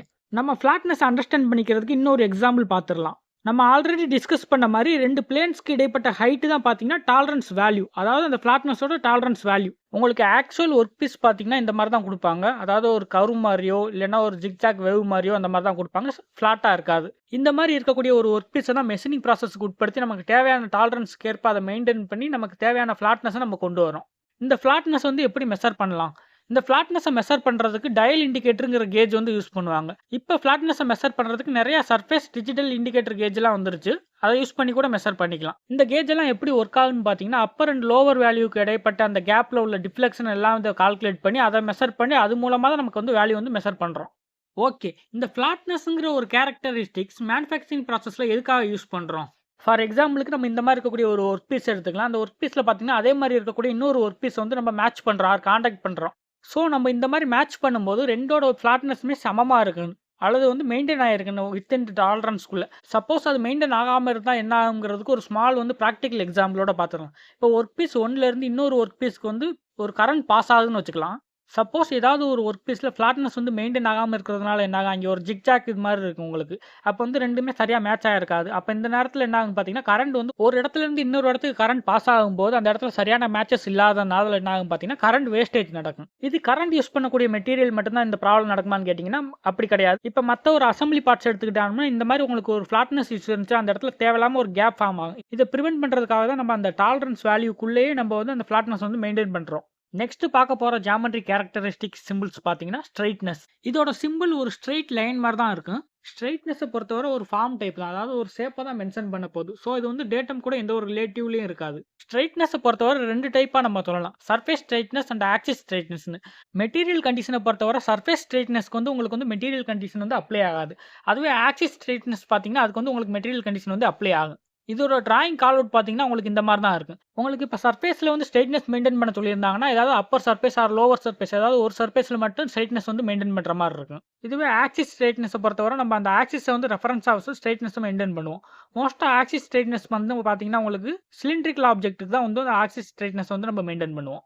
நம்ம ஆல்ரெடி சொன்ன மாதிரி ஸ்ட்ரைட்னஸ்ங்கிறது பார்த்தீங்கன்னா ஒரு ஃபார்ம் கண்ட்ரோல் தான், ஒரு ஷேப்போட ஸ்ட்ரைட்னஸை குறிக்கும். அண்ட் ஸ்ட்ரைட்னஸை பொறுத்தவரை சர்ஃபேஸ் ஸ்ட்ரைட்னஸ் இந்த ஆக்சிஸ் ஸ்ட்ரைட்னஸ்னு 2 டைப்பில் டிவைட் பண்ணலாம்னு சொல்லியாச்சு. சர்ஃபேஸ் ஸ்ட்ரைட்னஸை பொறுத்தவரை 2 டைமென்ஷனல் டாலரன்ஸ் மெத்தட் யூஸ் பண்ணி அந்த ஆப்ஜெக்டோட சர்ஃபேஸ் வந்து ஸ்ட்ரைட்டாக இருக்கான்னு நம்ம செக் பண்ணுவோம். இது வந்து ஒரு 2 டைமென்ஷனல் டாலரன்சிங் மெத்தட்னு சொல்லியாச்சு. அப்போ 2 டைமென்ஷனல் என்ன பண்ணுவோம்? நம்ம ஒரு லைன் தான் யூஸ் பண்ண போகிறோம். லைன் யூஸ் பண்ணி தான் இந்த மெத்தடை வந்து நம்ம ஸ்பெசிஃபை பண்ண போகிறோம். இப்போ எக்ஸாம்பிளுக்கு இந்த பிக்சரை நம்ம எடுத்துக்கலாம். இப்போ இந்த டிராயிங்கில் பார்த்தீங்கன்னா சர்ஃபேஸ் வந்து பார்த்தீங்கன்னா உங்களுக்கு ஜிக்ஜாக்காக ஒரு வேவ் மாதிரி இருக்குது. இப்போ இந்த ஜிக்ஜாக்காக இருக்கிற அந்த இடத்துல பார்த்தீங்கன்னா 2 எண்டுக்குமே கனெக்ட் பண்ணுற மாதிரி ஒரு லைன் வந்து நம்ம ட்ரா பண்ணிடலாம். இப்போ இந்த லைனுக்கு மேலே அண்ட் கீழே இருக்கக்கூடிய அப்பர் அண்ட் லோவர் வேல்யூ நீங்கள் மெஷர் பண்ணிங்கன்னா எடுத்துக்கிட்டு நம்ம டாலரன்ஸ் வேல்யூ நமக்கு கிடைக்கணும். சப்போஸ் நம்ம 0.03 இந்த பிக்சரில் எடுத்துக்கிட்டதுனால நமக்கு டாலரன்ஸ் வேல்யூ அதோட டிஃப்ளெக்ஷன் வேல்யூ பார்த்தீங்கன்னா 0.03க்குள்ளே தான் இருக்கணும். சப்போஸ் டிஃப்ளெக்ஷன் அதை விட அதிகமாகிருச்சுன்னா என்ன ஆகும் பார்த்தீங்கன்னா அதோட மீனிங் வந்து நம்ம வந்து ஸ்ட்ரைட்னஸ் மெயின்டைன் பண்ணல அப்படிங்கிற மீனிங் வரும். இந்த மாதிரி சிலிண்ட்ரிக்கல் அல்லது ஃப்ளாட் ஆப்ஜெக்ட்டை வந்து நம்ம சர்ஃபேஸை மட்டும் மெஷர் பண்ணுறது தான் பார்த்தீங்கன்னா சர்ஃபேஸ் ஸ்ட்ரைட்னஸ். நெக்ஸ்ட் நம்ம வந்து ஆக்சிஸ் ஸ்ட்ரைட்னஸ் பற்றி பார்க்கலாம். ஆக்சிஸ் ஸ்ட்ரெயிட்னஸ் பொறுத்தவரை ஃபுல் அண்ட் ஃபுல் பார்த்தீங்கன்னா, ஆக்சிஸை பேஸ் பண்ணி தான் உங்களுக்கு இருக்கும். இது எங்கெல்லாம் யூஸ் ஆகுதுன்னு பார்த்தீங்கன்னா, ஷாஃப்ட்டு, ஹோலு, பின் இந்த மாரி சிலிண்ட்ரிக்கல் சர்ஃபேஸ் இருக்கக்கூடிய எல்லா ஆப்ஜெக்ட்லயுமே இந்த ஆக்சிஸ் சர்ஃபேஸ் வந்து உங்களுக்கு யூஸ்ஃபுல்லா இருக்கும். ஆக்சிஸ் டாலரன்ஸ் கண்ட்ரோல் எதுக்கு யூஸ் ஆகுதுன்னு பார்த்தீங்கன்னா, ஒரு பார்ட்டோட கர்வ் வந்து எவ்வளோ வந்து அலோவ் பண்ணணும், அத வந்து டிஃபைன் பண்றதுக்காக யூஸ் பண்றோம். ஆக்சிஸ் டாலரன்ஸ்னால ஆக்சிஸ பொறுத்து அப்பர் அண்ட் லோவர் வேல்யூ 2லயுமே வந்து ஸ்ட்ரெயிட்னஸ் வந்து மெயின்டெயின் ஆகியிருக்கணும். ஒரு பார்ட்ட வந்து நம்ம கிராஸா கட் பண்ணும்போது அது சிமெட்ரிக்கா இருக்கணும். அதாவது 2 சைடுமே ஒரே அளவு ஸ்ட்ரெயிட்னஸ் இருக்கணும். ஒரே அளவு வந்து அதோட டாலரன்ஸ் இருக்கணும். இந்த ரீசன்க்காக தான் நம்ம வந்து ஆக்சிஸ் டாலரன்ஸ் வந்து நம்ம மெயின்டெயின் பண்றோம். யூசுவலா ஆக்சிஸ் டாலரன்ஸ பொறுத்தவரை மேக்ஸிமம் மெட்டீரியல் கண்டிஷன்ல தான் அப்ளை ஆகும். இப்ப இத அண்டர்ஸ்டாண்ட் பண்ணிக்கிறதுக்கு இந்த இமேஜ வந்து நம்ம எக்ஸாம்பிளுக்கு எடுத்துக்கலாம். இப்ப இந்த பார்ட் பார்த்தீங்கன்னா, பெண்ட் ஆயிருக்கு. வித் ரெஸ்பெக்ட் டூ அதோட ஓன் ஆக்சிஸ். இந்த மாரி ஒரு பார்ட் வந்து பெண்ட் ஆயிருக்கிறதுனால என்ன ஆகும் பார்த்தீங்கன்னா, அதோட ஆக்சிஸ பொறுத்து பெண்ட் ஆயிருக்கிறதுனால, அதோட டயா வந்து எல்லா இடத்துலயும் ஒரே மாரி ஈவனா இருக்கிறதுனால, அதோட ஸ்ட்ரெயிட்னஸ் வந்து மெயின்டெயின் ஆயிரும். பட் அதோட ஃப்ளாட்னஸ் வந்து மெயின்டெயின் ஆகாது. ஸோ இந்த மாரி பெண்ட் ஆகக்கூடிய சிலிண்ட்ரிக்கல் ஆப்ஜெக்ட்டோட அதோட டாலரன்ஸ மெயின்டெயின் பண்ணி, டைமென்ஷன வந்து நம்ம வந்து வித்ஸ்டாண்ட் பண்றதுக்காக தான் நம்ம வந்து இந்த ஆக்சிஸ் ஸ்ட்ரெயிட்னஸ்ங்கிறத யூஸ் பண்றோம். இந்த பார்ட்ல பார்த்தீங்கன்னா, நம்ம வந்து சர்ஃபேஸ் ஸ்ட்ரெயிட்னஸ் வந்து யூஸ் பண்ண முடியாது. பிகாஸ் இது பார்த்தீங்கன்னா பெண்ட் ஆயிருச்சு. இந்த மாரி பெண்ட் ஆயிருக்கக்கூடிய ஆப்ஜெக்ட்ல பார்த்தீங்கன்னா, நம்ம வந்து ஆக்சிஸ பொறுத்து பெண்ட் ஆகுறதுனால, அது ஆக்சிஸ் ஸ்ட்ரெயிட்னஸ் தான் யூஸ் பண்ண முடியும். இப்போ உங்களுக்கு ஈஸியா அண்டர்ஸ்டாண்ட் ஆயிருக்கும். சர்ஃபேஸ் ஸ்ட்ரெயிட்னஸ் அண்ட் ஆக்சிஸ் ஸ்ட்ரெயிட்னஸ் எந்தெந்த மாரியான பார்ட் வந்து எந்தெந்த கண்டிஷன்ல இருக்கும்போது யூஸ் பண்ணலாங்கிறது. ஆக்சிஸ் ஸ்ட்ரெயிட்னஸ்க்கு இன்னொரு எக்ஸாம்பிள் வேணா பார்த்துரலாமா? இப்போ இந்த டிராயிங் நம்ம எக்ஸாம்பிளுக்கு எடுத்துக்கலாம். இந்த டிராயிங் பார்த்தீங்கன்னா, ப்ளூ கலர் லைன் எல்லாமே அந்த ப்ராடக்ட்டோட ஷேப்பு. பிளாக் கலர் எல்லாமே நான் வந்து ரெஃபரன்ஸ்க்காக போட்டிருக்கிற லைன்ஸு. அண்ட் ரெட் கலர் எல்லாமே பார்த்தீங்கன்னா, ஆக்சிஸ் லைன்ஸு. ஸோ இத ஈஸியா அண்டர்ஸ்டாண்ட் பண்ணிக்கிறதுனால எல்லாத்துக்குமே டாலரன்ஸ் வந்து 0.02ங்கிறத நான் எடுத்துக்கிறேன். இதில ஒவ்வொரு பார்ட்டோட ஷேப் மாறி இருந்தாலும் எல்லாமே ஆக்சிஸ பொறுத்து சிமெட்ரிக்கா இருக்கு. அதாவது எந்த ஒரு ப்ராடக்ட்ட நீங்க வந்து கிராஸா கட் பண்ணாலும் உங்களுக்கு 2 சைடுமே ஈவனான சைஸ் தான் கிடைக்கும். இந்த மாரி ஒரு ப்ராடக்ட்டோட சிமெட்ரிசிட்டிய அதோட ஆக்சிஸ பொறுத்து மெயின்டெயின் பண்றதுக்காகவும் இந்த ஆக்சிஸ் ஸ்ட்ரெயிட்னஸ் வந்து நம்ம யூஸ் பண்ணிக்கலாம். ஸ்ட்ரெயிட்னஸ நம்ம மெஷர் பண்றதுக்கு டயல் இண்டிகேட்டர் யூஸ் பண்ணிக்கலாம். ஒர்க் பீஸ வந்து பெஞ்ச் சென்டர் எதுலயாவது வந்து ஃபிக்ஸ்டா வந்து ஃபிக்ஸ் பண்ணிக்கிறேன். ஃபிக்ஸ் பண்ணிட்டு டயல் இண்டிகேட்டர ஒரு எண்ட்ல இருந்து இன்னொரு எண்டுக்கு அப்படியே நம்ம மூவ் பண்ணிக்கிட்டு போகும்போது அதோட டிஃப்ளெக்ஷன் நமக்கு தெரிஞ்சிரும். அந்த டிஃப்ளெக்ஷன் வேல்யூ தான் பார்த்தீங்கன்னா, ஸ்ட்ரெயிட்னஸோட டாலரன்ஸ் வேல்யூ. சர்ஃபேஸ் ஸ்ட்ரெயிட்னஸ பொறுத்தவரை இந்த மாரி நம்ம டயல் இண்டிகேட்டர வச்சு ஈஸியா வந்து மெஷர் பண்ணிரலாம் அதோட ஸ்ட்ரெயிட்னஸ் வேல்யூ. ஆனா ஆக்சிஸ் ஸ்ட்ரெயிட்னஸ்க்கு இந்த மாரி நம்ம பண்ண முடியாது. அதுக்கு என்ன பண்ணலாம் பார்த்தீங்கன்னா, அதுக்குன்னு பர்ட்டிகுலரா ஒவ்வொரு ப்ராடக்ட்டுக்கு ஏத்த மாரி நம்ம வந்து கேஜ் ரெடி பண்ணணும். கேஜ் ரெடி பண்ணி அந்த கேஜ வந்து உள்ள வந்து இன்சர்ட் பண்ணி பார்க்கணும். இந்த மாரி நம்ம கேஜ் வந்து உள்ள இன்சர்ட் பண்ணும்போது அது கரெக்ட்டா மேட்ச் ஆயிருச்சுன்னு பார்த்தீங்கன்னா, அது வந்து ஆக்சிஸ் வந்து கரெக்ட்டா அந்த ஸ்ட்ரெயிட்னஸ்க்கு வந்து மெயின்டெயின் ஆயிருக்கு அப்படின்னு சொல்லி நம்ம வந்து ஃபிக்ஸ் பண்ணிக்கலாம். இத டயல் இண்டிகேட்டர் வச்சு நம்மளால மெஷர் பண்ண முடியாதான்னு கேட்டீங்கன்னா, கண்டிப்பா முடியாது. ஏன்னு பார்த்தீங்கன்னா, ஒவ்வொரு ப்ராடக்ட்டும் பார்த்தீங்கன்னா, அதோட பெண்டா இருக்கட்டும், அதோட சிமெட்ரிக் ஷேப்பா இருக்கட்டும், எல்லாமே ஒவ்வொன்னும் டிஃபரெண்டா இருக்கிறதுனால தான் நம்ம இந்த மெத்தட் வந்து யூஸ் பண்றோம். இந்த ஸ்ட்ரெயிட்னஸ் வந்து ஏன் யூஸ் பண்றோம்? இத யூஸ் பண்ண வேண்டிய அவசியம் என்னன்னு பார்த்தீங்கன்னா, இப்ப நம்ம வந்து சர்ஃபேஸ் ஸ்ட்ரெயிட்னஸே எடுத்துக்கலாம். நம்ம ஃப்ளாட்டாவோ, சிலிண்ட்ரிக்கலாவோ ஒரு ப்ராடக்ட் வந்து நம்ம வந்து அசெம்பிள் பண்றோம். சப்போஸ் நம்ம ஸ்ட்ரெயிட்னஸ் மெஷர் பண்ணாம இருந்தோம்னா என்ன ஆகும் பார்த்தீங்கன்னா, அது வந்து உள்ள டைட்டா போறதுக்கான வாய்ப்புகள் இருக்கு. நம்மளே பிராக்டிகலா ரொம்ப இடத்துல பார்ப்போம். ஒரு ஹோல்ல வந்து ஒரு பின் வந்து நம்ம உள்ள போடும்போது சம்டைம் டைட்டா இருக்கு. அந்த மாரி நேரத்துல நம்ம ஹேமர வச்சு மேல டைட்டா அடிச்சு அதுக்கப்புறம் தான் அது வந்து உள்ள இறங்கும். இந்த மாரி இஷ்யூ பிரிவென்ட் பண்றதுக்காக தான் நம்ம வந்து இந்த சர்ஃபேஸ் ஸ்ட்ரெயிட்னஸ் வந்து நம்ம யூஸ் பண்றோம். ஆக்சிஸ் ஸ்ட்ரெயிட்னஸ்க்கு உங்களுக்கு சேம் ப்ராப்ளம் தான் அக்கர் ஆகும். இப்ப பெண்டா இருக்கக்கூடிய ஒரு ப்ராடக்ட் வந்து நீங்க வந்து அசெம்பிள் பண்றீங்க. அசெம்பிள் பண்ணும்போது அது உள்ள ஸ்ட்ரெயிட்டா இல்லாதனால போகாம இருந்துச்சுன்னா என்ன ஆகும்? நீங்க வந்து ஹேமர் வச்சு அடிக்கிறீங்கன்னா என்ன ஆகும்னு பார்த்தீங்கன்னா, 2 ப்ராடக்ட்டுமே டேமேஜ் ஆயிரும். அட் த சேம் டைம் அது வந்து இன்னும் அதிகமா பெண்ட் ஆகக்கூடிய வாய்ப்புகள் இருக்கு. இதெல்லாம் பிரிவென்ட் பண்றதுக்காக தான் நம்ம வந்து ஸ்ட்ரெயிட்னஸ்க்கு டாலரன்ஸ் வந்து நம்ம மெயின்டெயின் பண்ண வேண்டியதா இருக்கு. நெக்ஸ்ட் பார்க்க போற ஜியோமெட்ரிக் கேரக்டரிஸ்டிக் சிம்பிள் பார்த்தீங்கன்னா, சர்க்குலாரிட்டி. இதோட சிம்பிள் பார்த்தீங்கன்னா ஒரு சர்க்கிள் தான். இதுவும் பார்த்தீங்கன்னா ஒரு ஃபார்ம் கண்ட்ரோல் தான். ஒரு ப்ராடக்ட்டோட ஷேப்ப தான் இதுவும் குறிக்கும். ஸோ இது எந்த ஒரு டேட்டாமே ரிலேட்டிவ் பண்ணியிருக்காது. At the same time circularity வந்து பார்த்தீங்கன்னா, எந்த ஒரு மெட்டீரியல் கண்டிஷனும் அப்ளை ஆகாது. இதோட டிராயிங் கால் அவுட் பார்த்தீங்கன்னா, இந்த மாரி தான் இருக்கும். சர்க்குலாரிட்டி சிம்பிள் பார்த்தீங்கன்னா, ஒரு ஆப்ஜெக்ட்டோட ட்ரூ சர்க்கிள வந்து டிஸ்கிரைப் பண்றதுக்காக யூஸ் பண்றோம். அது என்ன சர்க்கிள்ல ட்ரூ சர்க்கிள்னு கேட்டீங்கன்னா, இப்ப நம்ம எந்த ஒரு ஆப்ஜெக்ட்டா இருந்தாலும் சரி, அந்த ஆப்ஜெக்ட் நம்ம தூரத்துல இருந்து 2D டைமென்ஷன்ல பார்க்கும்போது நமக்கு என்ன கிடைக்கும் பார்த்தீங்கன்னா, அது ஒரு சர்க்கிளா தான் தெரியும். ஃபார் எக்ஸாம்பிள் நம்ம நிலாவே எடுத்துக்கலாமே. நிலாவ நம்ம இங்கேருந்து பார்க்கும்போது அது ஒரு சர்க்கிளா தான் தெரியுது. ஆனா பக்கத்துல போக போக தான் தெரியும் அது ஒரு ஸ்பியர்ன்னு. அது ஒரு கோள வடிவ பந்துன்னு நமக்கு தெரியும். ஆனா தூரத்துல இருந்து பார்க்கும்போது அது ஒரு சர்க்கிள் தான். ஸோ ரவுண்ட்னஸ் இருக்கக்கூடிய ஒரு 3 டைமென்ஷனல் ப்ராடக்ட்ட நம்ம 2 டைமென்ஷன்ல மென்ஷன் பண்றதுக்கு சர்க்குலாரிட்டி சிம்பிள் வந்து நம்ம யூஸ் பண்ணிக்கலாம். யூசுவலா அந்த சர்க்குலாரிட்டி எதுக்கு யூஸ் ஆகுதுன்னு பார்த்தீங்கன்னா, ஒரு சிலிண்ட்ரிக்கல் ஆப்ஜெக்ட்டோட ரவுண்ட்னஸ மெயின்டெயின் பண்றதுக்காக தான் இந்த சர்க்குலாரிட்டி நம்ம வந்து யூஸ் பண்றோம். இத அண்டர்ஸ்டாண்ட் பண்ணிக்கிறதுக்கு இந்த பிக்சர நம்ம எக்ஸாம்பிளுக்கு எடுத்துக்கலாம். நான் உங்களுக்கு முன்னாடியே சொன்ன மாரி ஒரு பெர்ஃபெக்ட் சர்க்கிள் வந்து நம்மளால ரெடி பண்ண முடியாது. எந்த ஒரு சர்க்கிளாமே இருந்தாலுமே அது ஒரு இம்ப்ராப்பர் எலிப்டிக்கல் ஷேப்ல தான் உங்களுக்கு கிடைக்கும். ஸோ இந்த ஷாஃப்ட் நீங்க வந்து வெளிய இருந்து பார்க்கும்போது ஒரு பெர்ஃபெக்ட் சிலிண்ட்ரிக்கல் ஷேப்ல இருந்தாலும் நீங்க அத வந்து கிராஸ் செக்ஷனல் அதாவது அத நீங்க கட் பண்ணிட்டு அத பார்த்தீங்கன்னா, அந்த கட் பண்ண ஏரியா பார்த்தீங்கன்னா, ஒரு இம்ப்ராப்பர் எலிப்டிக்கல் ஷேப்ல தான் உங்களுக்கு கிடைக்கும். ஸோ சர்க்குலாரிட்டி டாலரன்ஸ் எப்படி நம்ம ஈஸியா அண்டர்ஸ்டாண்ட் பண்ணிக்கிறதுன்னு பார்த்தீங்கன்னா, ஒரு சர்க்கிள வந்து நம்ம எக்ஸாம்பிளுக்கு டிரா பண்ணிக்கலாம். இப்ப அந்த சர்க்கிளோட சென்ட்ரல் ஆக்சிஸ்ல இருந்து அந்த சர்க்கிளோட அவுட்டர் அண்ட் இன்னர்ல வந்து பார்த்தீங்கன்னா, 2 கான்சென்ட்ரேட்டிக் சர்க்கிள் வந்து நம்ம டிரா பண்ணிக்கலாம். நம்ம ட்ரா பண்ண அவுட்டர் அண்ட் இன்னர் கான்சென்ட்ரேட்டிக் சர்க்கிள் பார்த்தீங்கன்னா ஆக்சுவல் சர்க்கிள்லேருந்து சேம் டிஸ்டன்ஸில் இருக்கணும். எக்ஸாம்பிள் நம்ம இப்போ 0.01 mm நம்ம வந்து இப்போ மெயின்டைன் பண்ணுறோம்னா டாலரன்ஸ், அந்த ஆக்சுவல் சர்க்கிளில் இருந்து கான்சென்ட்ரேட்டிக் சர்க்கிள் ரெண்டுமே மேலே அவுட்டர் சர்க்கிள் உள்ளே இருக்கக்கூடிய இன்னர் சர்க்கிள் ரெண்டுமே ஆக்சுவல் சர்க்கிளில் இருந்து 0.01 mmக்குள்ளே நம்ம ட்ரா பண்ணியிருக்கணும். இப்போ நம்ம மேனுஃபேக்சரிங் ப்ராசஸ்க்கு உட்படுத்தும் போது அந்த ஆக்சுவல் சர்க்கிளை வந்து பார்த்தீங்கன்னா கான்சென்ட்ரேட்டிக் சர்க்கிளோட 2 கேப்புக்கும் பிட்வீனில் நம்ம வந்து கண்ட்ரோல் பண்ணிட்டோம்னா நம்ம வந்து சர்க்குலாரிட்டி வந்து அட்டைன் பண்ணிடலாம். இதை இன்னும் கொஞ்சம் புரிகிற மாதிரி சொல்லணும்னா ஒரு லென்த்தி சர்க்குலர் ஷாஃப்ட் எடுத்துக்கலாம். அந்த ஷாஃப்ட்டை வந்து நம்ம வந்து 100 mm இருக்குன்னு வைங்க, அது ஒரு 10 mm நம்ம வந்து ஒரு 10 பீஸாக கட் பண்ணிடுறோம். கட் பண்ணிவிட்டு அந்த 10 பீஸ்லேயும் நம்ம டயா பார்க்கும்போது அவுட்டர் டயாவாக இருக்கட்டும் இன்னர் டயாவாக இருக்கட்டும் எல்லாமே ஒரே மாதிரி ஈவனாக இருக்கணும், வித்தின் த டாலரன்ஸ்குள்ளே இருக்கணும். சப்போஸ் உங்களுக்கு டிவியேட் ஆகிருந்துச்சுன்னா ஏதாவது ஒரு இடத்துல அந்த ஃபுல் ஷாஃப்ட்டுமே வந்து உங்களுக்கு பார்த்தீங்கன்னா வந்து சர்க்குலாரிட்டி மெயின்டைன் பண்ணல, அதான் மீனிங். இந்த சர்க்குலாரிட்டியை நீங்கள் மெஷர் பண்ணுறதுக்கு நார்மலாக டயல் இண்டிகேட்டர் கேஜை யூஸ் பண்ணிக்கலாம். பெஞ்ச் சென்டரில் வந்து அந்த ஷாஃப்ட்டை வந்து நீங்கள் ஃபிக்ஸ் பண்ணிவிட்டு அதோட சர்க்குலாரிட்டி வந்து வித் ரெஸ்பெக்ட் டு ஆக்சிஸ்க்கு நீங்கள் வந்து அந்த ஷாஃப்ட்டை வந்து ரொட்டேட் பண்ணி அதோட டிஃப்ளெக்ஷன் ஏதாவது இருக்கா அப்படிங்கிறத நீங்கள் செக் பண்ணிக்கலாம். மோஸ்ட்டாக இந்த சர்க்குலாரிட்டி எங்கே யூஸ் ஆகும் பார்த்தீங்கன்னா ரொட்டேட் பண்ணக்கூடிய ஷாஃப்ட்ஸ், பியரிங் இந்த மாதிரி அப்ளிகேஷனில் நிறையா யூஸ் ஆகும். மெக்கானிக்கல் இன்ஜினியரிங் ரிலேட்டடான டிராயிங்கில் இந்த சிம்பிள் வந்து நிறைய இடத்துல யூஸ் பண்ணியிருக்கிறத நீங்கள் கவனிக்கலாம். நெக்ஸ்ட் பார்க்க போகிற ஜியாமெட்ரி கேரக்டரிஸ்டிக் சிம்பிள்ஸ் பார்த்தீங்கன்னா சிலிண்ட்ரிசிட்டி. இதோட ஷேப் பார்த்தீங்கன்னா இந்த மாதிரி தான் இருக்குது. 2 பேரலல் லைனுக்கு நடுவில் வந்து ஒரு சர்க்கிள் ட்ரா பண்ண மாதிரி இருக்குது. சிலிண்ட்ரிசிட்டியும் ஒரு ஃபார்ம் டைப் கேரக்டரிஸ்டிக்ஸ் தான். ஸோ இது வந்து உங்களுக்கு ஷேப்பாக தான் உங்களுக்கு டிட்டர்மைன் பண்ணும். ஸோ உங்களுக்கு இது வந்து பார்த்தீங்கன்னா சிலிண்ட்ரிசிட்டி வந்து டேட்டம் கூட ரிலேட்டிவ் ஆகாது. அட் த சேம் டைம் சிலிண்ட்ரிசிட்டியை பொறுத்தவரை எந்த ஒரு மெட்டீரியல் கண்டிஷனுமே அப்ளை ஆகாது. இதோட டிராயிங் கால் அவுட் பார்த்தீங்கன்னா உங்களுக்கு இந்த மாதிரி தான் இருக்கும். இந்த சிலிண்ட்ரிசிட்டி சிம்பிளோட யூஸ் பார்த்தீங்கன்னா ஒரு ட்ரூ சிலிண்டரை வந்து டிஸ்கிரைப் பண்ணுறதுக்கு யூஸ் ஆகுது. ஃபார்ம் கேரக்டரிஸ்டிக்ஸில் இருக்கக்கூடிய ரிமைனிங் 3 சிம்பிளுமே பார்த்தீங்கன்னா 2 டைமென்ஷனல் ஷேப் வந்து உங்களுக்கு ரெப்ரசென்ட் பண்ணும். ஆனால் இந்த சிலிண்ட்ரிசிட்டி பார்த்தீங்கன்னா ஒரு 3 டைமென்ஷனல் டாலரன்ஸ் வழி வந்து உங்களுக்கு வந்து இண்டிகேட் பண்ணும்.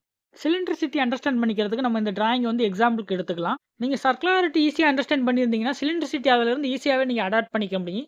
சேம் ப்ராசஸ் தான் இங்கேயும் ஃபாலோ பண்ண போகிறோம். இப்போ வந்து ஒரு ட்ரூ ஆக்சுவல் சர்க்கிள் வந்து நம்ம ட்ரா பண்ணிக்கிறோம். இந்த ஆக்சுவல் சர்க்கிளோட ஆக்சிஸை பொறுத்து அந்த சர்க்கிளுக்கு வெளியேவும் சர்க்கிளுக்கு உள்ளேயும் கான்சென்ட்ரேட்டிக்காக நமக்கு கொடுக்கப்பட்ட டாலரன்ஸ் ரேஞ்சுக்கு ஏற்ப நம்ம வந்து 2 சர்க்கிள் வந்து ட்ரா பண்ணிக்கிறோம். ஃபார் எக்ஸாம்பிள் நமக்கு 0.1 mm சர்க்கிளுக்கு வந்து டாலரன்ஸ் கொடுத்துருந்தாங்கன்னா 2 சர்க்கிள் 0.1 mmக்கு வெளியவும் 0.1 mm கீழே கம்மியாகவும் நம்ம வந்து ட்ரா பண்ணிக்கிறோம். இப்போ நம்ம ஆக்சுவல் சர்க்கிளோட சைஸ் பார்த்தீங்கன்னா நம்ம இந்த டாலரன்ஸ்குள்ளே நம்ம மெயின்டைன் பண்ணிட்டோம்னா இந்த ப்ராடக்ட்டோட வந்து சிலிண்ட்ரிசிட்டி வந்து நம்ம வந்து அட்டைன் பண்ணிடலாம்.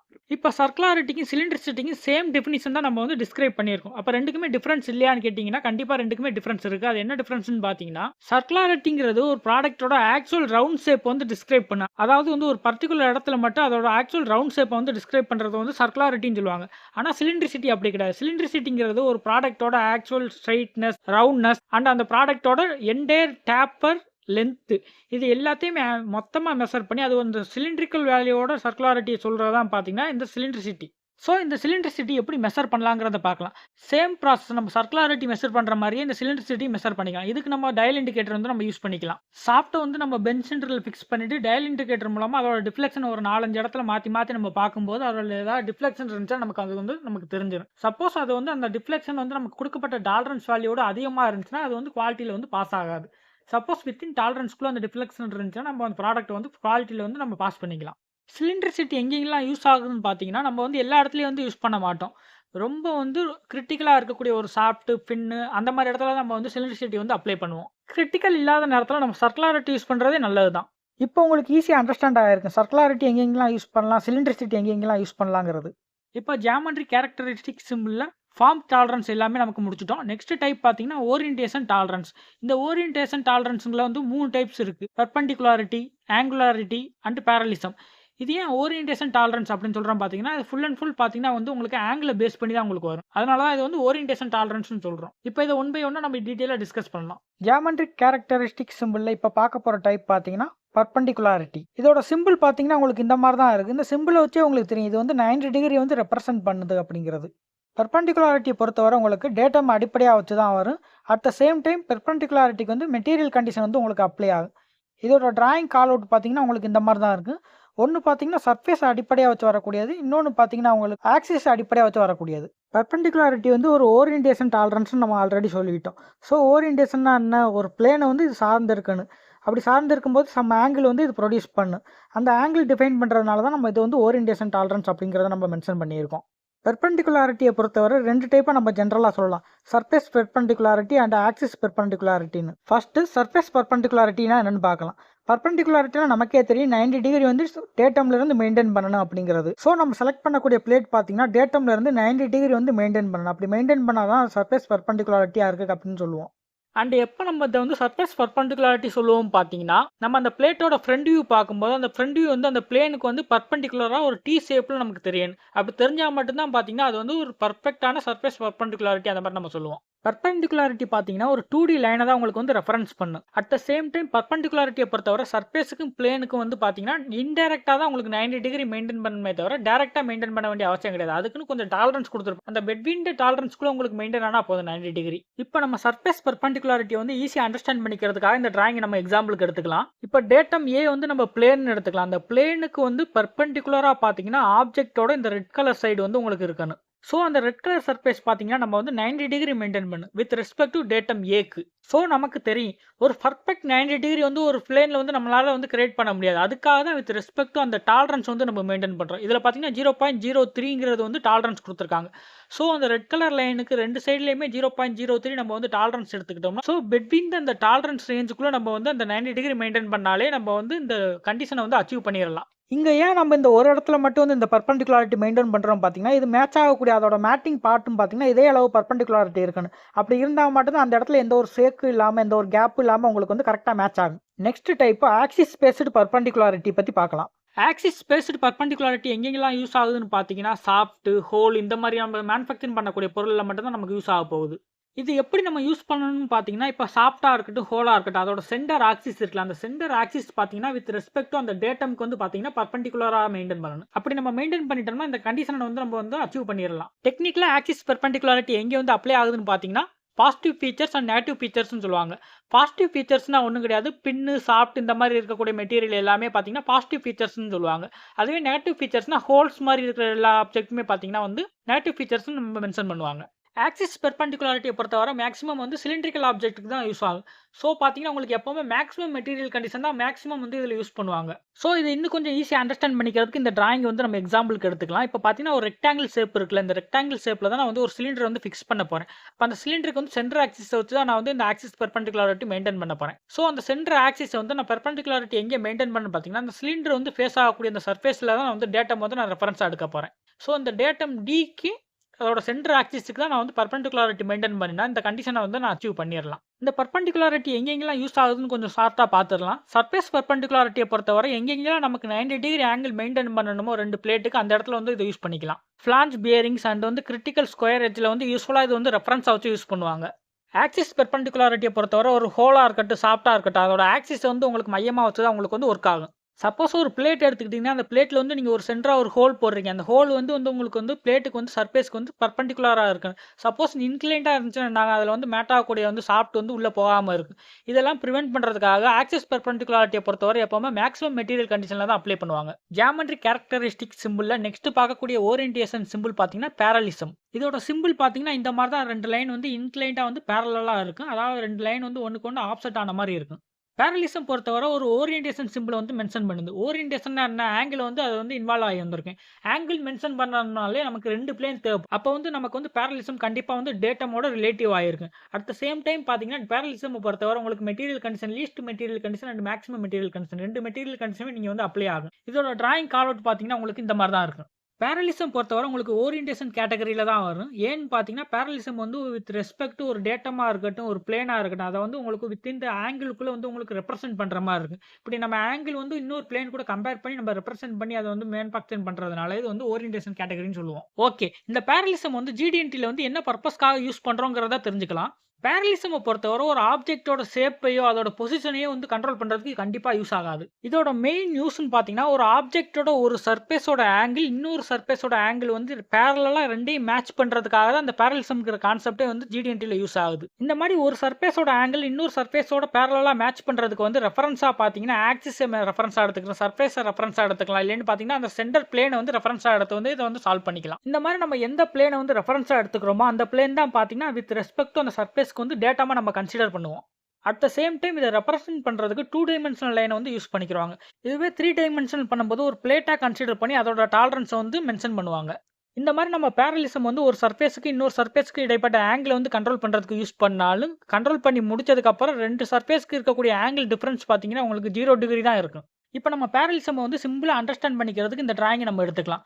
இந்த டிராயிங்கில் பார்த்தீங்கன்னா பிளேன் ஏ ஆர் டேட்டம் ஏன்னு பார்த்தீங்கன்னா ஒரு சர்ஃபேஸ் வச்சுக்கணும். சர்ஃபேஸில் வந்து நான் ஒரு கியூப் வந்து ஃபிக்ஸ் பண்ணிடுறேன். இப்போ இந்த கியூப்போட பாட்டம்ல இருக்கக்கூடிய same surface finishing, same angle தான் பார்த்தீங்கன்னா எனக்கு அதோட டாப்லேயும் வேணும். அதாவது பாட்டம் சர்ஃபேஸ்க்கு பேரலா பார்த்தீங்கன்னா டாப் சர்ஃபேஸ் எனக்கு வந்து சேம் ஃபினிஷிங்கில் இருக்கணும். ஸோ நமக்கு டிராயிங்கில் மென்ஷன் பண்ணியிருக்கிற டாலரன்ஸ் 0.03 mm ஏற்ப நம்ம வந்து அந்த சர்ஃபேஸுக்கு மேலேயும் கீழேயும் வந்து 2 பிளேன் வந்து செட் பண்ணிடுறோம் 0.03 mm கேப்பில். இப்போ டேட்டம் ஏ வந்து நான் ரெஃபரன்ஸாக வச்சுக்கிட்டு ஆப்ஜெக்டோட டாப் சர்ஃபேஸில் வந்து நான் மிஷினிங்கோ கிரைண்டிங்கோ பண்ணும்போது டாப் சர்ஃபேஸுக்கும் பாட்டம் சர்ஃபேஸுக்கும் பேரலிட்டியை வந்து சேம் ஆங்கிளை வந்து நான் மெயின்டைன் பண்ணிக்கலாம். இதை இன்னும் கொஞ்சம் ஈஸியாக அண்டர்ஸ்டாண்ட் பண்ணிக்கிறதுக்கு இன்னொரு டிராயிங்கை வந்து நம்ம எக்ஸாம்பிளாக எடுத்துக்கலாம். இப்போ இந்த டிராயிங்கில் பார்த்தீங்கன்னா இப்போ நான் வந்து டேட்டம் பிளேன் இருக்குது. டேட்டம் பிளேனுக்கு வந்து பேரலாக பார்த்தீங்கன்னா நம்ம கண்ட்ரோல் பண்ணக்கூடிய அந்த சர்ஃபேஸை வந்து நம்ம கொடுத்துருக்கேன். இப்போ இந்த சர்ஃபேஸில் வந்து நான் பேரலிட்டியை கண்ட்ரோல் பண்ணணும்னா டேட்டம் பிளேனுக்கும் பேரலல் பிளேனுக்கு வந்து பார்த்தீங்கன்னா சேம் ஆங்கிள் வந்து நான் மெயின்டைன் பண்ணணும். அப்படி மெயின்டைன் பண்ணால் மட்டும்தான் பார்த்தீங்கன்னா என்னால் வந்து பேரலிசம் வந்து இங்கே வந்து கண்ட்ரோல் ஆகும். இப்போ ஜிடிஎன்டியை பொறுத்தவரை பேரலிசம் நம்ம எங்கே யூஸ் பண்ணலாம் பார்த்தீங்கன்னா இப்போ 2 சர்ஃபேஸ் வந்து நமக்கு சிங்க் ஆகி சேம் டிஸ்டன்ஸில் நமக்கு வேணும். அந்த மாதிரி நேரத்தில் நம்ம பேரலிசம் அப்ளை பண்ணால் அதோட டிஸ்டன்ஸ் வந்து நம்ம மெயின்டைன் பண்ணி பேரலிசம் வந்து நம்ம கண்ட்ரோல் பண்ணிக்கலாம். இப்போ ஒரு ஹோலில் வந்து ஒரு டேப்பர் இருக்குன்னு வைங்க. அந்த டேப்பர் இருக்க ஹோலில் வந்து ஒரு சாஃப்ட் வந்து நம்ம வந்து இன்சர்ட் பண்ணிட முடியாது. ஸோ அந்த சாஃப்ட்லேயும் பார்த்தீங்கன்னா சேம் அந்த டேப்பர் இருக்கணும். அந்த டேப்பரை மெயின்டைன் பண்ணுறதுக்காக தான் நம்ம வந்து இந்த பேரலிசம் வந்து யூஸ் பண்ணுறோம். ஜியோமெட்ரி கேரக்டரிஸ்டிக் சிம்பிளில் ஓரியன்டேஷனை பொறுத்தவரை லாஸ்ட்டாக இருக்கக்கூடிய சிம்பிள் பார்த்தீங்கன்னா ஆங்குலாரிட்டி. ஆங்குலாரிட்டி வந்து ஓரியன்டேஷன் கேட்டகரி சிம்பிள்னு சொல்லியாச்சு. ஸோ வந்து இது பார்த்தீங்கன்னா டேட்டமோட கண்டிப்பாக ரிலேட்டிவாக இருக்குது. அட் த சேம் டைம் ஆங்குலாரிட்டியை பொறுத்தவரை maximum material condition and least material condition போன 2 மெட்டீரியல் கண்டிஷனுமே அப்ளை பண்ணிக்கலாம். இதோட டிராயிங் கால் அவுட் பார்த்தீங்கன்னா உங்களுக்கு இந்த மாதிரி தான் இருக்கும். ஆங்குலாரிட்டி வந்து ஓரியன்டேஷன் கேட்டகரின்னு சொல்லிட்டோம். ஸோ இதுவும் பார்த்தீங்கன்னா ஒரு சர்ஃபேஸ்க்கு இன்னொரு சர்ஃபேஸ்க்கு இடைப்பட்ட ஆங்கிளை வந்து ரெப்ரசென்ட் பண்ணுறதுக்காக அதை மெயின்டைன் பண்ணுறதுக்காக தான் யூஸ் பண்ண போகிறோம். ஆங்குலாரிட்டி வந்து ஒரு ஃபீச்சரோட ஓரியன்டேஷன் ஆர் ஆங்கிளை வந்து டிஸ்கிரைப் பண்ணுறதுக்காக யூஸ் பண்ணுறோம். டேட்டம் அண்ட் சர்ஃபேஸ் அல்லது ஆக்சிஸ் அண்ட் சர்ஃபேஸ்க்கு இடைப்பட்ட ஆங்கிளை வந்து மென்ஷன் பண்ணுறதுக்காக அந்த ஆங்குலாரிட்டி வந்து நம்ம யூஸ் பண்ணுறோம். இப்போ நம்ம பர்பெண்டிகுலாரிட்டி எடுத்துக்கிட்டோம்னா 2 சர்ஃபேஸ்க்கு இடைப்பட்ட ஆங்கிள் பார்த்தீங்கன்னா 90 டிகிரி மெயின்டைன் பண்ணணும்னு சொல்லுவோம். அதுவே நம்ம வந்து பேரலிசம் எடுத்துக்கிட்டோம்னா 2 சர்ஃபேஸ்க்கு இடைப்பட்ட ஆங்கிள் பார்த்தீங்கன்னா 0 டிகிரி மெயின்டைன் பண்ணணும்னு சொல்லுவோம். ஆனால் ஆங்குலாரிட்டி அப்படி கிடையாது. இதற்கு ரிமைனிங்கில் உள்ள எல்லா ஆங்கிளுமே இதில் வந்து நம்ம மெயின்டைன் பண்ணுறதுக்காக தான் இந்த ஆங்குலாரிட்டிங்கிறது வந்து கான்செப்ட் யூஸ் பண்ணுறோம். ஆங்குலாரிட்டியை பொறுத்தவரை சர்ஃபேஸ் அல்லது டேட்டாமோட ஆங்கிளை வந்து கண்ட்ரோல் பண்ண போகுதுன்னு நம்ம ஆல்ரெடி டிஸ்கஸ் பண்ணியாச்சு. ஆங்கிளை மட்டும்தான் கண்ட்ரோல் பண்ண போகுதான்னு கேட்டிங்கன்னா கண்டிப்பாக கிடையாது. அந்த ஆங்கிளோட டாலரன்ஸையும் கண்ட்ரோல் பண்ண போகுது. இப்போ எக்ஸாம்பிளுக்கு நம்ம இந்த டயக்ராம் எடுத்துக்கலாம். இந்த டயக்ராமில் பார்த்தீங்கன்னா டேட்டம் ஏங்கிற ஒரு டேட்டம் இருக்குது. அந்த டேட்டம் ஏல பார்த்தீங்கன்னா நம்ம வந்து ஒர்க் பீஸ் ஆப்ஜெக்ட் வந்து நம்ம ஃபிக்ஸ் பண்ணிட்டோம். ஃபிக்ஸ் பண்ணிவிட்டு அதோட ஒரு சைடில் மட்டும் நம்ம வந்து குறிப்பிட்ட ஆங்கிளுக்கு வந்து அந்த மெட்டீரியலை வந்து ரிமூவ் பண்ணி எடுக்கணும். அட் த சேம் டைம் நமக்கு வந்து டாலரன்ஸ் வந்து இதில் மென்ஷன் பண்ணிடுவாங்க. எக்ஸாம்பிள் 10 டிகிரி 15 டிகிரி அந்த மாதிரி டாலரன்ஸ் வந்து மென்ஷன் பண்ணிடுவாங்க. அந்த ஆங்கிளுக்கு ஏற்ற மாதிரி நம்ம வந்து 2 சைடுமே அதாவது ரிமூவ் பண்ணி எடுக்கக்கூடிய அந்த இடத்த தவிர அதுக்கு மேலேயும் கீழேயும் வந்து நம்ம வந்து ஒரு பிளேனை வந்து செட் பண்ணிடலாம். இப்போ செட் பண்ணிவிட்டு இந்த பிட்வீன் இந்த கேப்புக்குள்ளே நம்ம வந்து அந்த ஆங்கிளை வந்து சேவ் பண்ணி எடுத்துட்டோம்னா நமக்கு வந்து தேவையான அவுட்புட் வந்து நமக்கு கிடச்சிடும். இந்த ஆங்கிளை நம்ம எப்படி மெஷர் பண்ணலாம்னு கேட்டிங்கன்னா இதுக்கு வந்து நிறைய இன்ஸ்ட்ருமெண்ட் கேஜ்லாம் வந்துருச்சு. பெவில் ப்ரொடக்டர் இருக்குது, சைன் பார் இருக்குது, அது மட்டும் இல்லாமல் ஹைட் கேஜ்லாம் இருக்குது. டிஜிட்டல் ஹைட் கேஜ் வச்சு கூட நம்ம வந்து ஈஸியாக வந்து ஆங்கிளை வந்து மெஷர் பண்ணிடலாம். இது எல்லாமே பார்த்தீங்கன்னா ட்ரெடிஷ்னல் மெஷர்மெண்ட் சிஸ்டம் தான். இப்போ பார்த்தீங்கன்னா சிஎம்எம்லாம் இருக்குது, கோஆர்டினேட் மெஷரிங் மிஷின்லாம் இருக்குது. இதை வச்சு நம்ம அட்வான்ஸ்டாக கூட மெஷர் பண்ணிக்கலாம். நெக்ஸ்ட் ஜியோமெட்ரி கேரக்டரிஸ்டிக் சிம்பிளில் டிஸ்கஸ் பண்ண போகிற கேட்டகரி பார்த்தீங்கன்னா லொகேஷன் டாலரன்சஸ். லொகேஷன் கேட்டகரியில் பார்த்தீங்கன்னா உங்களுக்கு 3 டைப் ஆஃப் சிம்பிள் யூஸ் பண்ணுறாங்க. Position, concentricity and symmetricity. இதில் நம்ம பொசிஷன் சிம்பிள் பற்றி டிஸ்கஸ் பண்ணுவோம். பொசிஷனோட சிம்பிள் உங்களுக்கு இந்த மாதிரி தான் இருக்கும். ஒரு சர்க்கிள் போட்டு மேலே வந்து ஆக்சிஸ் வந்து மென்ஷன் பண்ணியிருக்கிற மாதிரி இருக்கும். இல்லைன்னா ஒரு பாயிண்ட் இண்டிகேட்டர் மாதிரி உங்களுக்கு தெரியும். பொசிஷன் பொறுத்தவரை கண்டிப்பாக உங்களுக்கு வந்து டேட்டம் கூட ரிலேட்டிவ் ஆகி தான் இருக்கணும். At the same time position நம்ம வந்து மோஸ்ட்டாக பார்த்தீங்கன்னா ஹோல் அண்ட் போருக்கு தான் யூஸ் பண்ணுவோம். ஸோ மோஸ்ட்டாக பார்த்தீங்கன்னா பொசிஷன் வந்து மேக்ஸிமம் மெட்டீரியல் கண்டிஷனில் தான் யூஸ் பண்ணுவோம். பொசிஷனோட டிராயிங் கால் அவுட் பார்த்தீங்கன்னா உங்களுக்கு இந்த மாதிரி தான் இருக்கும். 2 டைமென்ஷனல் டிராயிங் அண்ட் 3 டைமென்ஷனல் டிராயிங்க்கு 2 டைமென்ஷனல் டிராயிங் எடுத்துக்கிட்டிங்கன்னா உங்களுக்கு எக்ஸ் அண்ட் ஒய் ஆக்சிஸ் மட்டும் ரெப்ரசென்ட் பண்ணுவோம். அதுவே 3 டைமென்ஷனல் டிராயிங் எடுத்துக்கிட்டிங்கன்னா X Y and Z axis 3 ஆக்சிஸையுமே நம்ம ரெப்ரசென்ட் பண்ணுவோம். 2 டைமென்ஷன் நம்ம ரெப்ரசென்ட் பண்ணும்போது கண்டிப்பாக மெட்டீரியல் கண்டிஷன் வந்து அப்ளை பண்ணணும் அப்படிங்கிற அவசியம் கிடையாது. பட் 3 டைமென்ஷனை பொறுத்தவரை 3 டைமென்ஷன் நம்ம 3 ஆக்சிஸ் மென்ஷன் பண்ணும்போது கண்டிப்பாக மெட்டீரியல் கண்டிஷன் அதாவது மேக்ஸிமம் மெட்டீரியல் கண்டிஷன் வந்து நம்ம யூஸ் பண்ணி ஆகணும். இந்த பொசிஷன்கிற டாலரன்ஸ் பார்த்தீங்கன்னா உங்களுக்கு லொகேஷன் கேட்டகரியில் வருது. ஸோ லொகேஷன்லாம் ஃபர்ஸ்ட் என்ன? சிம்பிளாக லொகேஷனை பற்றி உங்களுக்கு புரிகிற மாதிரி எக்ஸ்பிளைன் பண்ணணும்னா இப்போ ஒரு பிளேட் இருக்குது. பிளேட்டில் வந்து நம்ம வந்து ஹோல் போட போகிறோம். அந்த ஹோல் போட வேண்டிய இடம் வந்து நமக்கு தெரியணும். அதாவது எக்ஸ் ஆக்சிஸ்லேருந்து இவ்வளோ டிஸ்டன்ஸ், ஒய் ஆக்சிஸ்லேருந்து இவ்வளோ டிஸ்டன்ஸ், அது மேட்ச் ஆகக்கூடிய அந்த சென்டர் பாயிண்டில் தான் நம்ம வந்து ஹோல் பண்ண போகிறோம் அப்படிங்கிறது நமக்கு தெரியும். ஸோ அந்த ஹோல் பண்ணக்கூடிய அந்த இடத்த வந்து நம்ம மெஷர் பண்ணுறோம்ல, ஒரு லொக்கேட் பண்ணுறோம்னா அதான் பார்த்தீங்கன்னா உங்களுக்கு லொகேஷன் சொல்லுவாங்க. ஸோ பொசிஷன்னா ஃபர்ஸ்ட் என்ன? நம்ம நெறைய இண்டஸ்ட்ரியா இருக்கட்டும் அல்லது பேச்சு வழக்குல பார்த்தீங்கன்னா, ட்ரூ பொசிஷன்ங்கிற ஒரு வேர்ட் வந்து யூஸ் பண்ணியிருப்பாங்க.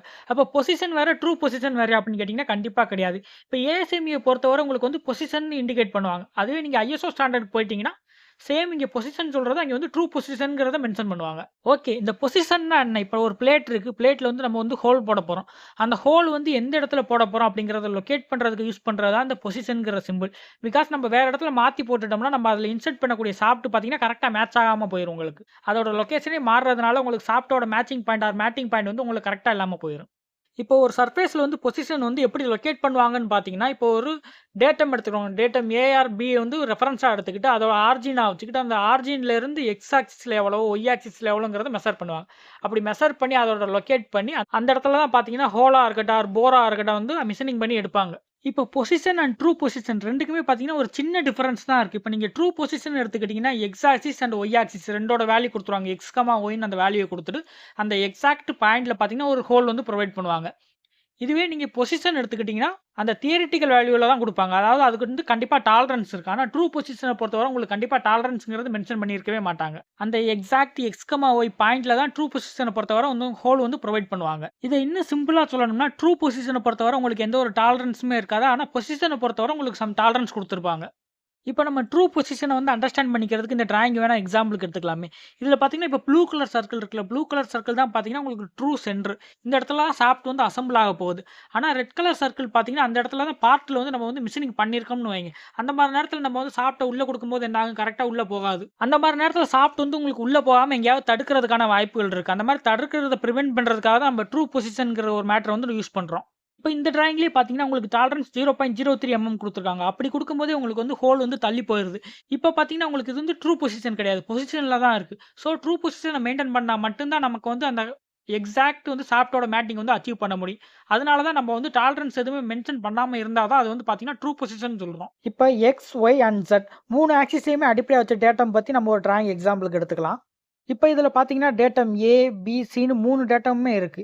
இப்ப நமக்கு தேவைக்காக நம்ம வந்து டேட்டம் ஏ அண்ட் பிய மட்டும் எடுத்து ஒரு 2 டைமென்ஷனல் டிராயிங் மாரி அதுக்கு வந்து எடுத்து பொசிஷன குடுக்கலாம். இப்ப டேட்டம் ஏ வந்து நம்ம ரெஃபரன்ஸா வச்சு, ஆரிஜினா வச்சு 40 மீட்டர் வந்து எக்ஸ் ஆக்சிஸ்லயும், டேட்டம் பி வந்து ஆரிஜினா வச்சு 40 மீட்டர் வந்து ஒய் ஆக்சிஸ்லயும் மூவ் பண்ணி ஒரு சென்டர் பாயிண்ட் கிடைக்குது. அந்த பாயிண்ட்க்கு வந்து நான் டாலரன்ஸும் குடுத்துடுறேன். சம் டாலரன்ஸ் குடுத்து நான் வந்து ஒரு பாயிண்ட்ட ஃபிக்ஸ் பண்ணி அதில ஹோல் புரொவைட் பண்றேன். இப்ப பார்த்தீங்கன்னா, நான் எக்ஸ் ஆக்சிஸ்லயும், ஒய் ஆக்சிஸ்லயும் ஒரு லைன் போட்டு ஒரு சென்டர் பாயிண்ட் கிடைச்சா, அந்த சென்டர் பாயிண்ட்ல தான் வந்து ஹோல் வந்து நான் புரொவைட் பண்ண போறேன்.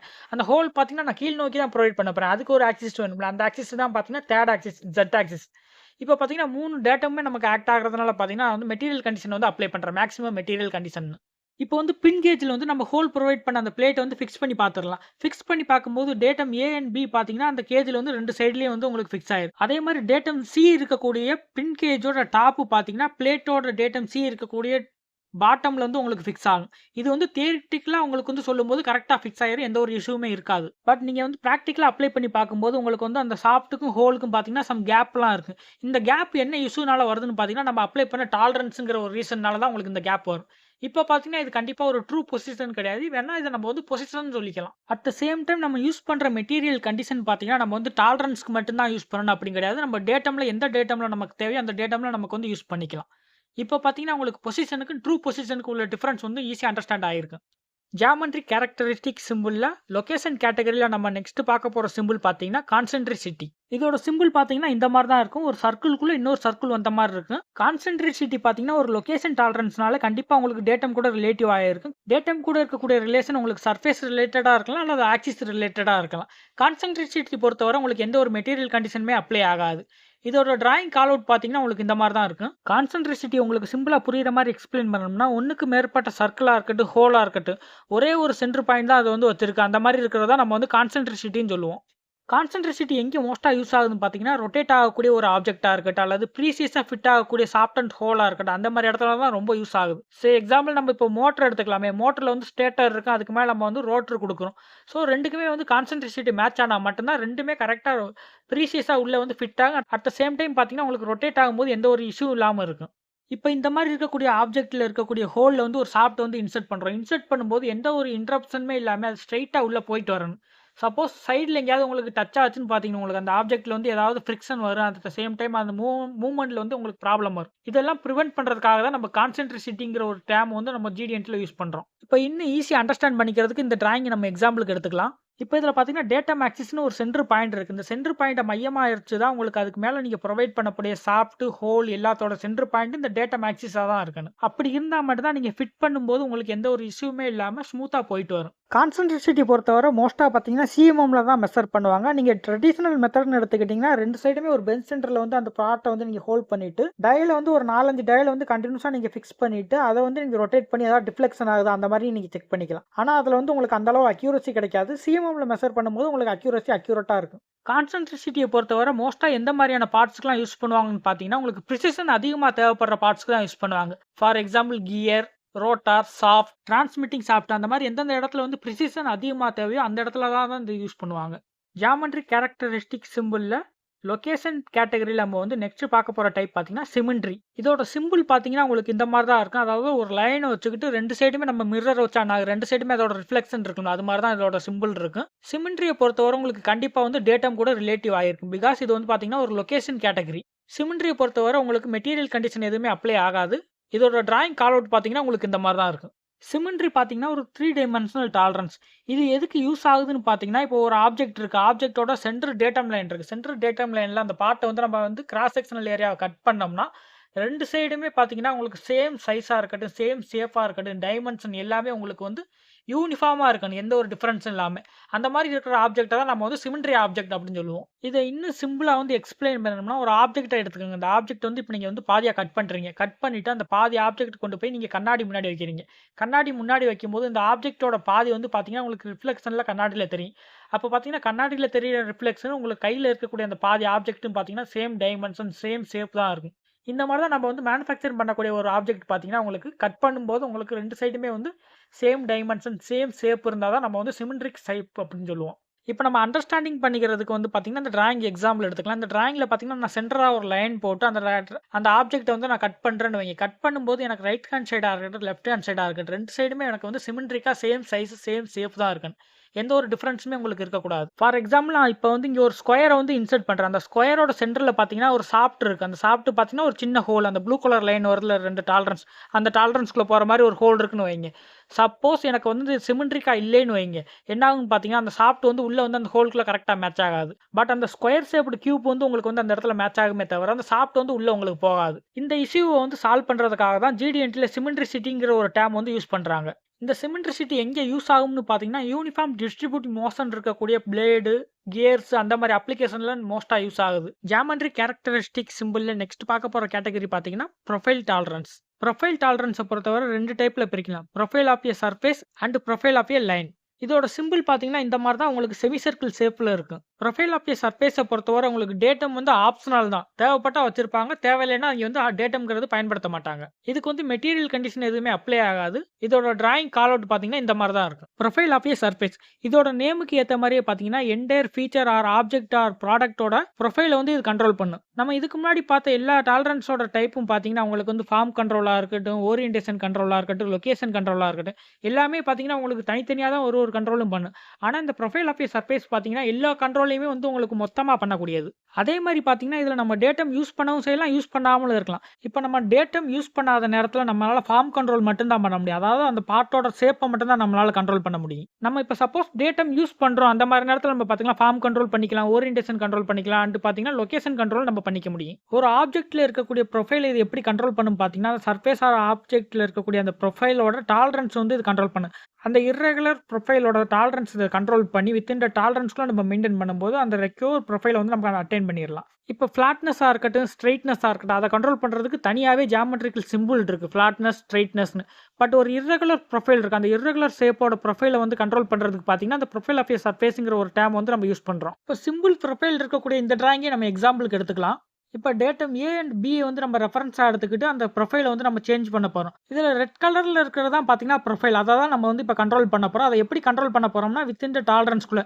டாலரன்ஸ் பார்த்தீங்கன்னா 0.03 நம்ம வந்து மென்ஷன் பண்ணியிருக்கோம். இதில் ப்ளூ கலர் லைன் பார்த்தீங்கன்னா அந்த டாலரன்ஸ் லிமிட், அதாவது அப்பர் லிமிட் அண்ட் லோவர் லிமிட்டை வந்து செட் பண்ணி வித்தின் த டாலரன்ஸ்குள்ளே அந்த ரெட் லைன் தான் பார்த்தீங்கன்னா ப்ரொஃபைல். இந்த டாலரன்ஸ்குள்ளே நம்ம மெயின்டைன் பண்ணிட்டோம்னா அந்த ப்ரொஃபைலோட ஷேப்பை வந்து நம்ம வந்து கண்ட்ரோல் பண்ணிடலாம். ஒரு ப்ரொஃபைலோட சர்ஃபேஸை மெஷர் பண்ணுறதுக்கு பார்த்தீங்கன்னா சிஎம்எம் தான் மோஸ்ட்லி யூஸ் பண்ணுவாங்க. இது நமக்கு அப்ளிகேஷன் ஓரியன்டா எங்கே யூஸ் பண்ணுவோம் பார்த்தீங்கன்னா, ஒரு இர்ரெகுலர் ஷேப் வரக்கூடிய ஒரு ப்ராடக்ட்டில் தான் நம்ம வந்து யூஸ் பண்ணுவோம். ஃபார் எக்ஸாம்பிள் நம்ம இப்போ டர்பைனோட பிளேட் எடுத்துக்கலாம். டர்பைன் பிளேடு பார்த்தீங்கன்னா ஒரு இர்ரெகுலர் ஷேப்பில் இருக்கும். அதுக்கு நம்ம ஸ்ட்ரெயிட்னஸ் மெயின்டைன் பண்ணியிருக்க மாட்டோம், ஃப்ளாட்னஸ் மெயின்டைன் பண்ணியிருக்க மாட்டோம். ஸோ இந்த மாதிரி ஒரு இர்ரெகுலர் ஷேப்பில் இருக்கக்கூடிய ஒரு ப்ராடக்ட்டை ஒரு ஆப்ஜெக்ட்டுக்கு வந்து தான் நம்ம வந்து அப்ளை பண்ணி அதோட ப்ரொஃபைலை கண்ட்ரோல் பண்ணுறதுக்காக தான் இந்த மாதிரி டேம் வந்து நம்ம GD&Tல யூஸ் பண்ணுறோம்.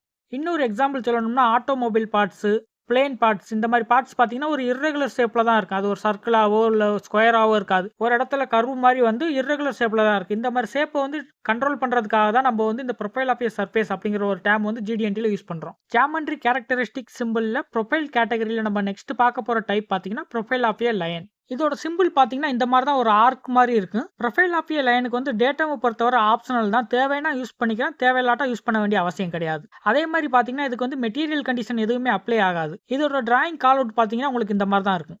இப்போ ப்ரொஃபைல் ஆஃப் ஏ சர்ஃபேஸ் எடுத்துக்கிட்டிங்கன்னா என்டையர் ஆப்ஜெக்டோட 3D ஷேப்பையுமே கண்ட்ரோல் பண்ணுறதுக்கு, என்டையர் ஆப்ஜெக்டோட 3D சர்ஃபேஸையுமே கண்ட்ரோல் பண்ணுறதுக்கு யூஸ் ஆகும். ஆனால் ப்ரொஃபைல் ஆஃப் ஏ லைனை பொறுத்தவரை நீங்கள் அந்த மாதிரி பண்ணவே முடியாது. ப்ரொஃபைல் ஆஃப் ஏ லைனை பொறுத்தவரை ஆப்ஜெக்ட் ஆர் ஒரு ஃபீச்சரில் இருக்கக்கூடிய ஒரு கிராஸ் செக்ஷனல் ஏரியாவில் இருக்கக்கூடிய ஒரு சிங்கிள் லைன் அல்லது அந்த சிங்கிள் கர்வை மட்டும்தான் கண்ட்ரோல் பண்ணும். இந்த மாதிரி லைன் அல்லது கர்வை கண்ட்ரோல் பண்ணி ஒரு 2D ஷேப்பை மட்டும்தான் கண்ட்ரோல் பண்ணுமே தவிர அதோட 3D ஷேப்பை வந்து இது கண்ட்ரோல் பண்ணாது. நம்ம டேட்டம் யூஸ் பண்ணாமல் இருக்கும்போது ஷேப் ஆஃப் த லைனை மட்டும் தான் நம்மளால் கண்ட்ரோல் பண்ண முடியும். சப்போஸ் நம்ம டேட்டம் யூஸ் பண்ணும்போது அதோட ஓரியன்டேஷன் அதோட பொசிஷன் ரெண்டையுமே நம்மளால் கண்ட்ரோல் பண்ணிக்க முடியும். பட் அதோட லொக்கேஷனை வந்து நம்ம வந்து ப்ரொஃபைல் ஆஃப் ஏ லைனில் கண்ட்ரோல் பண்ண முடியாது. இதை இன்னும் சிம்பிளாக சொல்லணும்னா ஒரு ஆப்ஜெக்ட்டை வந்து கிராஸ் செக்ஷன்லாம் எடுத்துக்கிட்டோம். அந்த கிராஸ் செக்ஷனில் ஒரு லைனை போட்டு அந்த லைனை வந்து நம்ம டாலரன்ஸ் கொடுத்து அது மூலமாக தான் அதோட வந்து ப்ரொஃபைலை கண்ட்ரோல் பண்ண போகிறோம். இதை அண்டர்ஸ்டாண்ட் பண்ணிக்கிறதுக்கு நம்ம இந்த டிராயிங் வந்து எக்ஸாம்பிளுக்கு எடுத்துக்கலாம். இதே மாதிரி டிராயிங் தான் நான் ப்ரொஃபைல் ஆஃப் ஏ சர்ஃபேஸ்க்கும் கொடுத்துருப்பேன். ஆனால் ப்ரொஃபைல் ஆஃப் ஏ சர்ஃபேஸ்க்கு பார்த்தீங்கன்னா உங்களுக்கு அந்த மேலே உள்ள என்டையர் ப்ரொஃபைலுமே உங்களுக்கு வந்து ரெட் கலரில் கொடுத்துருப்பேன். ஆனால் இதில் பார்த்தீங்கன்னா உங்களுக்கு அதில் உள்ள ஒரு கிராஸ் செக்ஷனல் ஏரியாவில் இருக்கக்கூடிய ஒரு இடத்த மட்டும் நான் வந்து சிங்கிள் லைன் மாதிரி கொடுத்துருக்கேன். இப்போ இதுலேயே டேட்டம் A அண்ட் B எடுத்துக்கோங்களேன். இப்போ 2 லைன் ப்ளூ கலர் லைன் கொடுத்துருக்கேன் பார்த்தீங்கன்னா அதோட டாலரன்ஸ். இப்போ மேலே உள்ள லைன் வந்து நான் விசிபிளாக கொடுத்துருக்கேன், ஸ்ட்ரெயிட் லைனாக கொடுத்துருக்கேன். அதுவே கீழே உள்ள லைனை பாருங்களேன், டாட்டாக கொடுத்துருக்கேன். ஏன்னு பார்த்தீங்கன்னா டேட்டம் P வந்து இங்கே வந்து உங்களுக்கு ஹிட்டன் ஆகிருக்கு. இந்த மாதிரி ஹைடாக இருக்கக்கூடிய ரீசன்னால தான் அது வந்து பார்த்தீங்கன்னா உங்களுக்கு டாட்டாக கொடுத்துருக்கேன். அதுவே இந்த டிராயிங் பார்த்தீங்கன்னா அதோட டாலரன்ஸ் வந்து நான் கரெக்டாக பேரல் லைன் மாதிரி கொடுத்துருக்கேன். உங்களுக்கு எப்பவுமே டாலரன்ஸ் கொடுக்கும்போது அந்த ஆக்சுவல் சர்ஃபேஸோட உங்களுக்கு பேரலாக தான் வரும். இப்போ நீங்கள் இந்த டாலரன்ஸ்குள்ளே நீங்கள் ப்ரொஃபைலை கண்ட்ரோல் பண்ணிட்டீங்கன்னா true profile of a line நீங்கள் சொல்லலாம். இதை நம்ம மெஷர் பண்ணுறதுக்கு சிஎம்எம் தான் யூஸ் பண்ணுவோம். இப்போ உங்களுக்கு ஒரு டவுட் வரும், நான் இந்த ப்ரொஃபைல் ஆஃப் லைன் வந்து ஒரு சிங்கிள் கிராஸ் செக்ஷன் ஏரியாவில் யூஸ் பண்ணுறதுக்கு பதிலாக நான் ப்ரொஃபைல் ஆஃப் ஏ சர்ஃபேஸ் வந்து ஃபுல் சர்ஃபேஸ்க்கு நான் யூஸ் பண்ணிட்டு போயிடலாமே அப்படிங்கிற ஒரு டவுட் உங்களுக்கு வரும். ஸோ நம்ம இதை யூஸ் பண்ண வேண்டிய அவசியம் என்னன்னு பார்த்தீங்கன்னா உங்களோட ப்ரிசிஷன். இப்போ ரொம்ப ப்ரிசிஷனாக ஒரு ஆப்ஜெக்ட் வந்து நீங்கள் டிசைன் பண்ணுறீங்க, அதோட ப்ரொஃபைல் வந்து உங்களுக்கு ரொம்ப ப்ரிசிஷனாக வேணும். அந்த மாதிரி நேரத்தில் நீங்கள் வந்து ப்ரொஃபைல் ஆஃப் ஏ சர்ஃபேஸ் வந்து யூஸ் பண்ண முடியாது. ஏன்னு பார்த்தீங்கன்னா அது என்டையர் சர்ஃபேஸ்க்கு நீங்கள் வந்து ஆக்ட் பண்ணுறதுனால என்ன ஆகும் பார்த்தீங்கன்னா உங்களுக்கு ஏதாவது அதில் வைடு டீவியேஷன் வர வாய்ப்புகள் இருக்குது. இதை ரெக்டிஃபை பண்ணுறதுக்காக தான் அந்த ப்ரொஃபைல் ஆஃப் ஏ லைனுங்கிற ஒரு மெத்தட் வந்து கொண்டு வந்தாங்க. So profile of a line நீங்கள் யூஸ் பண்ணும்போது என்ன ஆகும் பார்த்தீங்கன்னா உங்களுக்கு ஒவ்வொரு கிராஸ் செக்ஷனல் ஏரியாவையும் உங்களுக்கு பர்டிகுலராக வந்து உங்களோட டாலரன்ஸ் வந்து மெயின்டைன் பண்ண முடியும். இப்போ நீங்கள் ஒரு ஆட்டோமொபைல் பார்ட் வந்து நீங்கள் டிசைன் பண்ணுறீங்க, அந்த மாதிரி நேரத்தில் நீங்கள் வந்து ப்ரொஃபைல் ஆஃப் ஏ சர்ஃபேஸை யூஸ் பண்ணிட்டு போயிடலாம் உங்களுக்கு, ஏன்னா அதில் அக்யூரசி இருந்தால் போதும். பட் நீங்கள் ஒரு ஏரோஸ்பேஸ் இண்டஸ்ட்ரியில் வந்து ஒரு டிசைன் வந்து நீங்கள் கிரியேட் பண்ணுறீங்க, இந்த மாதிரி நேரத்தில் உங்களுக்கு ப்ரிசிஷன் கண்டிப்பாக தேவை. இந்த மாதிரி இடத்துல நீங்கள் வந்து கண்டிப்பாக profile of a surface use பண்ணும்போது உங்களுக்கு அக்யூரசி கிடைக்குமே தவிர அந்த இடத்துல உங்களுக்கு ப்ரிசிஷன் கிடைக்காது. ஸோ ப்ரிசிஷனை மெயின்டைன் பண்ணுறதுக்கு நீங்கள் வந்து ப்ரொஃபைல் ஆஃப் ஏ லைன் வந்து யூஸ் பண்ணியே ஆகணும். ஜியோமெட்ரி கேரக்டரிஸ்டிக் சிம்பிளில் நெக்ஸ்ட் பார்க்க போகிற கேட்டகரி பார்த்தீங்கன்னா ரன் அவுட் டாலரன்ஸ். இதில் 2 டைப்பாக நம்ம பிரிக்கலாம். ஒன்று பார்த்தீங்கன்னா run out or circular run out, இன்னொன்று பார்த்தீங்கன்னா டோட்டல் ரன் அவுட். இதோட சிம்பிள் பார்த்தீங்கன்னா உங்களுக்கு இந்த மாதிரி தான் இருக்கும், ஒரு ஆரோ மார்க் மாதிரி இருக்கும். ரன் அவுட்டை பொறுத்தவரை உங்களுக்கு வந்து டேட்டம் கூட ரிலேட்டிவ் ஆகிருக்கும், பட் எந்த ஒரு மெட்டீரியல் கண்டிஷனுமே உங்களுக்கு அப்ளை ஆகாது. இதோட டிராயிங் கால் அவுட் பார்த்தீங்கன்னா உங்களுக்கு இந்த மாதிரி தான் இருக்கும். ரன் அவுட் பற்றி சிம்பிளாக எக்ஸ்பிளைன் பண்ணணும்னா இப்போ 360 டிகிரி ரொட்டேட் ஆகக்கூடிய ஒரு சாஃப்டாக இருக்கட்டும், ஒரு ஆப்ஜெக்டாக இருக்கட்டும், அது ரொட்டேட் பண்ணும்போது எந்த ஒரு டீவியேஷனும் இல்லாமல் ரொட்டேட் பண்ணுறதுக்காக தான் இந்த ரன் அவுட்டுங்கிறத நம்ம கண்ட்ரோல் பண்ணுறோம். இந்த மாதிரி ஒரு ஆப்ஜெக்டோட ரன் அவுட்டை அதோட சென்டர் ஆக்சிஸ் வச்சு நம்ம கண்ட்ரோல் பண்ணுறதுனால என்ன ஆகும், அந்த ஆப்ஜெக்ட் ரொட்டேட் ஆகும்போது உங்களுக்கு எந்த ஒரு வாபிள் இஷ்யூ வராது, எந்த ஒரு ஃப்ளெக்சுவேஷன் இஷ்யூ இல்லாமல் இருக்கும். இப்போ ரெட் கலர் தான் பார்த்தீங்கன்னா நம்ம வந்து ரன் அவுட் கண்ட்ரோல் பண்ணக்கூடிய அந்த சர்ஃபேஸ். அந்த ப்ளூ கலர் பார்த்தீங்கன்னா அதோட டாலரன்ஸ். நம்ம ஒரு ஆப்ஜெக்டோட ரவுண்ட்னஸ் அல்லது சர்க்குலாரிட்டி கண்ட்ரோல் பண்ணாலே அதோட ரன் அவுட் வந்து ஆக்சுவலாக கண்ட்ரோல் ஆகிடும். இந்த மாதிரி ஒரு ஆப்ஜெக்டோட ரவுண்ட்னஸ் அல்லது சர்க்குலாரிட்டி அதோட சென்ட்ராக்சிஸை பொறுத்து நம்ம கண்ட்ரோல் பண்ணிட்டாலே அதோட ரன் அவுட் வந்து நம்ம கண்ட்ரோல் பண்ணிடலாம். இதை நம்ம எப்படி மெஷர் பண்ணலாம் பார்த்தீங்கன்னா சிஎம்எம்ல மெஷர் பண்ணலாம். அல்லது பார்த்தீங்கன்னா அதோட சென்டர் ஆக்சிஸ் வந்து பென்ச் சென்டரில் வந்து நம்ம ஹோல்ட் பண்ணிட்டு டயல் இண்டிகேட்டர் அது மேலே நம்ம பிளேஸ் பண்ணிட்டு அந்த ஆப்ஜெக்டை ரொட்டேட் பண்ணி டயல் இண்டிகேட்டரில் ஏதாவது டிஃப்ளெக்ஷன் வருதா அப்படிங்கிறத நம்ம செக் பண்ணிக்கலாம். சப்போஸ் டிஃப்ளெக்ஷன் வந்து வித் இந்த டாலரன்ஸ்க்குள்ள நமக்கு இருந்துச்சுன்னா அது ரன் அவுட் வந்து அட்டைன் பண்ணிருச்சு அப்படிங்கிற மீனிங். ஜியாமெட்ரிக் கேரக்டரிஸ்டிக் சிம்பிளில் ரன் அவுட் டாலரன்ஸில் நம்ம நெக்ஸ்ட் பார்க்க போகிற டைப் பார்த்தீங்கன்னா டோட்டல் ரன் அவுட். இதோட சிம்பிள் பார்த்தீங்கன்னா உங்களுக்கு இந்த மாதிரி தான் இருக்குது. 2 ஆரோ மார்க் வரும். டோட்டல் ரன் அவுட்டை பொறுத்தவரை உங்களுக்கு டேட்டம் கூட கண்டிப்பாக ரிலேட்டிவ் ஆகிருக்கு. பட் எந்த ஒரு மெட்டீரியல் கண்டிஷனுமே அப்ளை ஆகாது. இதோட டிராயிங் கால் அவுட் பார்த்தீங்கன்னா உங்களுக்கு இந்த மாதிரி தான் இருக்கும். இப்போ நீங்கள் ரன் அவுட் எடுத்துக்கிட்டிங்கன்னா ஒரு ரொட்டேட்டிங் ஆப்ஜெக்டாக இருக்கட்டும், ஒரு சாஃப்டாக இருக்கட்டும், அதில் வந்து ஒரு சிங்கிள் சர்க்கிளில் மட்டும் நீங்கள் வந்து மெஷர் பண்ணிங்கன்னா, ஒரு சிங்கிள் சர்க்கிளில் மட்டும் நீங்கள் கண்ட்ரோல் பண்ணிங்கன்னா அது வந்து ரன் அவுட் சொல்லுவோம். அதுவே என்டையர் சர்ஃபேஸ்லையுமே அது என்டையர் சர்க்காம்பரன்ஸ்லையுமே நீங்கள் கண்ட்ரோல் பண்ணிங்கன்னா அதோட ரன் அவுட்டை அது பார்த்தீங்கன்னா உங்களுக்கு டோட்டல் ரன் அவுட்னு சொல்லுவோம். இந்த மாதிரி ஒரு சாஃப்டோட என்டையர் சர்ஃபேஸ்லேயும் நம்ம வந்து ரன் அவுட்டை கண்ட்ரோல் பண்ணுறதுனால என்ன ஆகும் பார்த்தீங்கன்னா அதோட ஃபுல் லென்த்லேயுமே பார்த்தீங்கன்னா உங்களுக்கு எந்த ஒரு பெண்டு இருக்காது, எந்த ஒரு வாபிளிஸும் வராது. இப்போ நீங்கள் சர்க்குலர் ரன் அவுட் எடுத்துக்கிட்டிங்கன்னா ஒரு சாஃப்டோட ரவுண்ட்னஸ் அண்ட் ஓரியன்டேஷன், அதாவது பெர்பெண்டிகுலாரிட்டி ரெண்டையும் மட்டும் தான் நம்ம கண்ட்ரோல் பண்ணுவோம். பட் நம்ம டோட்டல் ரன் அவுட்டை கண்ட்ரோல் பண்ணும்போது அந்த என்டையர் சாஃப்டோட லென்த்தில் இருக்கக்கூடிய டேப்பர், ஸ்ட்ரைட்னஸ், ரவுண்ட்னஸ், பெர்பெண்டிகுலாரிட்டி எல்லாத்தையும் நம்ம வந்து கண்ட்ரோல் பண்ணணும். இப்போ இந்த பிக்சரை நம்ம எக்ஸாம்பிளுக்கு எடுத்துக்கலாம். இப்போ நம்ம சர்க்குலர் ரன் அவுட் பார்க்கும்போது என்ன ஆகும் பார்த்தீங்கன்னா ஒரு கிராஸ் செக்ஷனில் ஒரே ஒரு சிங்கிள் சிலிண்டரில் மட்டும்தான் பார்த்தீங்கன்னா நான் அந்த ரெட் கலர் சிம்பிள் கொடுத்துருந்தேன். இப்போ நான் இதில் பார்த்தீங்கன்னா என்டையர் லென்த்லையுமே பார்த்தீங்கன்னா ரெட் கலர் இது கொடுத்துருக்கேன். ஏன்னா என்டையர் இடத்துலையுமே நம்ம வந்து ரன் அவுட் வந்து கண்ட்ரோல் பண்ணணும். அந்த என்டையர் லென்த்லையுமே நம்ம ரன் அவுட்டை வந்து வித்தின் த டாலரன்ஸ்குள்ள அட்டைன் பண்ணிட்டோம்னா டோட்டல் ரன் அவுட்டை வந்து நம்ம அச்சீவ் பண்ணிடலாம். இதை மெஷர் பண்ணுறதுக்கு நம்ம வந்து சிஎம்எம் யூஸ் பண்ணிக்கலாம். இல்லை நான் ட்ரெடிஷனல் மெத்தடில் மெஷர் பண்ணணும்னா நீங்கள் வந்து அந்த ஒர்க் பீஸை வந்து பெஞ்ச் சென்டரில் வந்து ஹோல்ட் பண்ணி பிடிச்சிக்கிட்டு அதை ரொட்டேட் பண்ணணும். ரொட்டேட் பண்ணி டயலை மட்டும் மூவ் பண்ணணும். மற்றபடி ஒர்க் பீஸை வந்து நீங்கள் ரொட்டேட் பண்ணுங்க. டயலை மட்டும் நீங்கள் ரொட்டேட் பண்ணி அப்படியே எல்லா சர்ஃபேஸ்லையும் நீங்கள் வந்து அதை ரொட்டேட் பண்ண விதமாகவே செக் பண்ணணும். அந்த மாதிரி செக் பண்ணும்போது எந்த ஒரு டீவியேஷனும் இல்லாமல் எந்த ஒரு டிஃப்ளெக்ஷனும் இல்லாமல் இருந்துச்சுன்னா அது வந்து டோட்டல் ரன் அவுட் வந்து வித்தின் த டாலரன்ஸ்குள்ள அச்சீவ் பண்ணிருச்சு அப்படின்னு சொல்லலாம். நெக்ஸ்ட் பார்க்க போகிற டாபிக் பார்த்தீங்கன்னா ஜிடிஎன்டியில் மாடிஃபயர்ஸ். இந்த மாடிஃபயர்ஸுங்கிற டேம் வந்து ஜிடிஎன்டியை பொறுத்தவரை எதுக்காக யூஸ் பண்ணுறோம் பார்த்தீங்கன்னா என்னென்ன மெட்டீரியலுக்கு எந்தெந்த மாதிரியான டாலரன்ஸ் வந்து அப்ளை பண்ணணும் அதை வந்து கண்ட்ரோல் பண்ணுறதுக்காக தான் அந்த மாடிஃபயர்ஸுங்கிற டேம் வந்து நம்ம ஜிடிஎன்டியில் யூஸ் பண்ணுறோம். ஜிடிஎன்டியை பொறுத்தவரை மாடிஃபயர்ஸ் வந்து நம்ம 7 டைப்ஸாக பிரிக்கலாம். Maximum material condition, least material condition, regardless of feature size, projected tolerance zone, free state, tangent plane and statistical tolerance. இந்த மாதிரி நம்ம 7 டைப்பாக பிரிக்கலாம். இப்போ ஒன் பை ஒன்னா இந்த மாடிஃபயர்ஸ் எல்லாத்தையும் பற்றி டீட்டெயிலாக டிஸ்கஸ் பண்ணுவோம். ஃபர்ஸ்ட் பார்க்க போகிறது பார்த்தீங்கன்னா மேக்ஸிமம் மெட்டீரியல் கண்டிஷன். இதோட சிம்பிள் பார்த்தீங்கன்னா இந்த மாதிரி தான் இருக்கும். ஒரு சர்க்கிளுக்குள்ள வந்து கேபிட்டல் எம் இருக்கும். இதோட மீனிங் பார்த்தீங்கன்னா maximum material remains after manufacturing.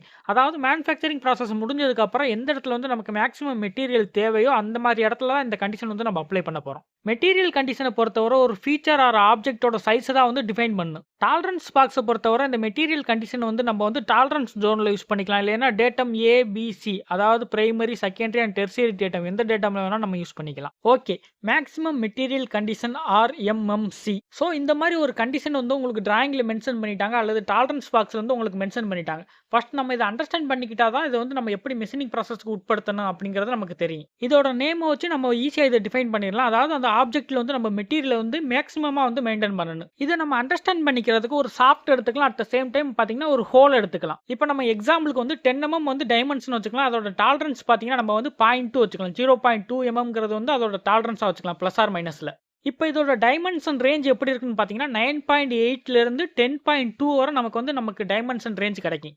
First இந்த டைமென்ஷனை வந்து நம்ம ஒரு சாஃப்ட்டில் வந்து அப்ளை பண்ணி பார்க்கலாம். இப்போ ஒரு 10 mm சாஃப்ட் வந்து நம்ம ப்ளஸ் ஆர் மைனஸ் 0.2 mm டாலரன்ஸில் வந்து அதோட வந்து மேனுஃபேக்சர் பண்ணுறோம். மேனுஃபேக்சர் பண்ணணும்னா எந்த மெட்டீரியல் கண்டிஷனில் வச்சா, அதாவது எந்த டைமென்ஷனில் வச்சா அந்த சாஃப்ட்டோட சைஸாக இருக்கட்டும் அதோட டயா வந்து மேக்ஸிமமில் இருக்குது. கண்டிப்பாக பார்த்தீங்கன்னா 10.2 வைக்கும்போது தான் அதோட டயாமீட்டர் வந்து அதிகமாக இருக்குது. பிகாஸ் நம்ம வந்து மினிமம் டாலரன்ஸில் வைக்கும்போது 9.8 வைக்கும்போது பார்த்தீங்கன்னா அதோட டயா வந்து ரொம்ப கம்மியாயிரும்.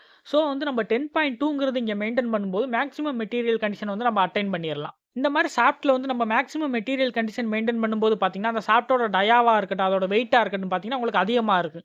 இதுவே நீங்கள் வந்து மினிமம் டாலரன்ஸ் அதாவது 9.8ல் வைக்கும்போது பார்த்தீங்கன்னா அதோட டயா வந்து உங்களுக்கு கம்மியாயிரும். அட் சேம் டைம் பார்த்தீங்கன்னா அந்த மெட்டீரியலோட வெயிட் வந்து உங்களுக்கு கம்மியாயிரும். ஓகே, இப்போ நம்ம மேக்ஸிமம் மெட்டீரியல் கண்டிஷன் அப்ளை பண்ணுறதுக்கு 9.8லேருந்து 10.2 வரை இருக்கக்கூடிய டைமென்ஷனில் அவுட்டர் டயாமீட்டருக்கு வந்து நம்ம 10.2ங்கிறத நம்ம வந்து மெயின்டைன் பண்ணோம். இதுவே இன்னர் டயாமீட்டர் ஒரு ஹோல் வந்து நம்ம ப்ரொவைட் பண்ணுறோம். அந்த மாதிரி நேரத்தில் நம்ம வந்து 10.2 கொடுக்கலாமா?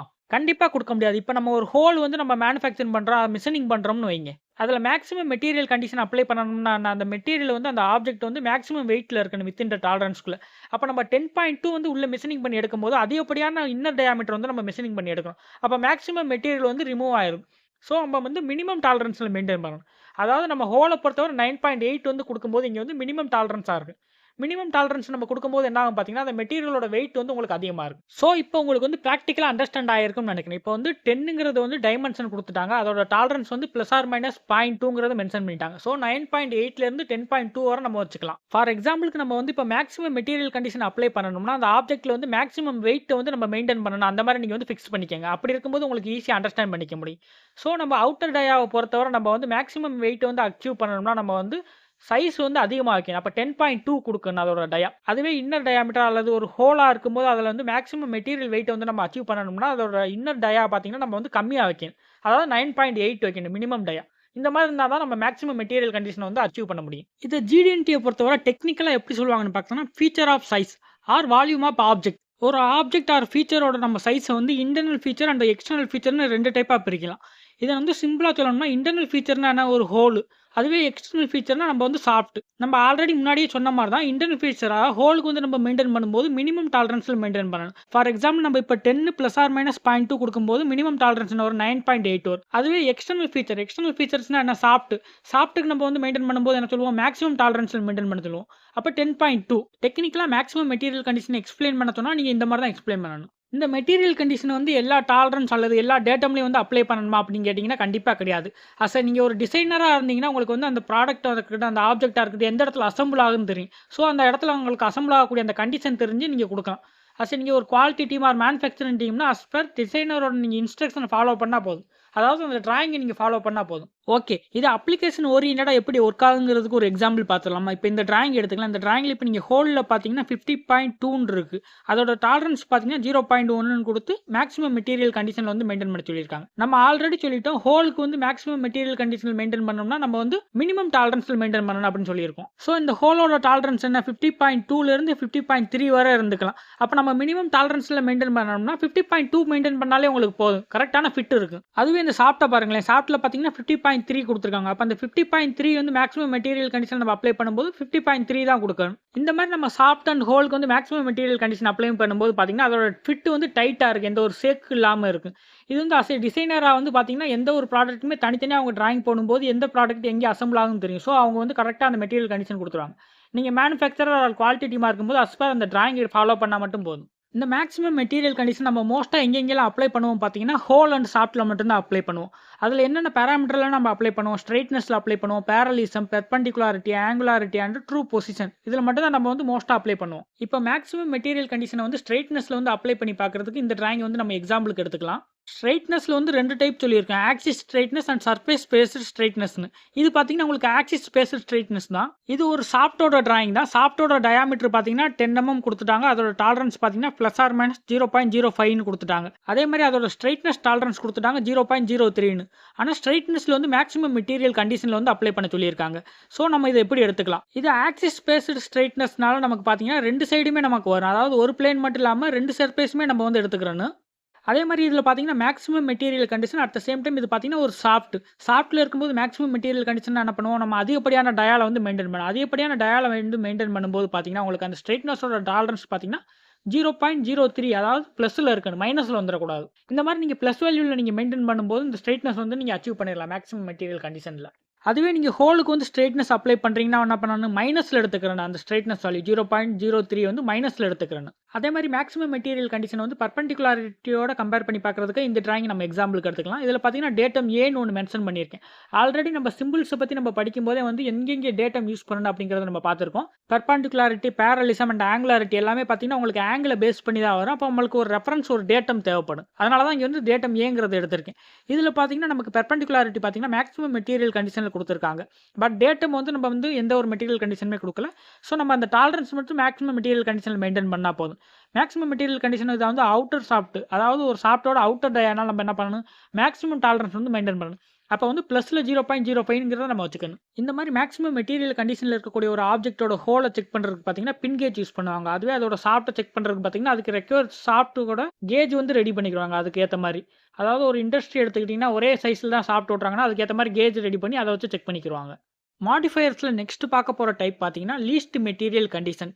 இதோட சிம்பிள் பார்த்தீங்கன்னா, இந்த மாரி தான் ஒரு சர்க்கிள்குள்ள கேப்பிட்டல் எல் இருக்கும். இதோட மீனிங் பார்த்தீங்கன்னா, least material remains after manufacturing. அதாவது ஒரு மேனுஃபேக்சரிங் ப்ராசஸ் முடிஞ்சதுக்கப்புறம் லீஸ்ட் மெட்டீரியல் கவுண்ட் வந்து எவ்வளோ இருக்குன்னு அதை வந்து மென்ஷன் பண்ணுறது தான் அந்த லீஸ்ட் மெட்டீரியல் கண்டிஷன். இது பார்த்தீங்கன்னா ஒரு ஃபீச்சரோட சைஸ் ஆர் வால்யூமை தான் டிஸ்கிரைப் பண்ணும். டாலரன்ஸ் பாக்ஸை பொறுத்தவரை இந்த லீஸ்ட் மெட்டீரியல் கண்டிஷன் எங்கெங்கெல்லாம் அப்ளை பண்ணலாம் பார்த்தீங்கன்னா டாலரன்ஸ் ஜோனில் அப்ளை பண்ணிக்கலாம். இல்லைன்னா primary datum, secondary datum and tertiary datum எந்த டேட்டம்லாம் தேவையோ அதெல்லாம் அப்ளை பண்ணிக்கலாம்.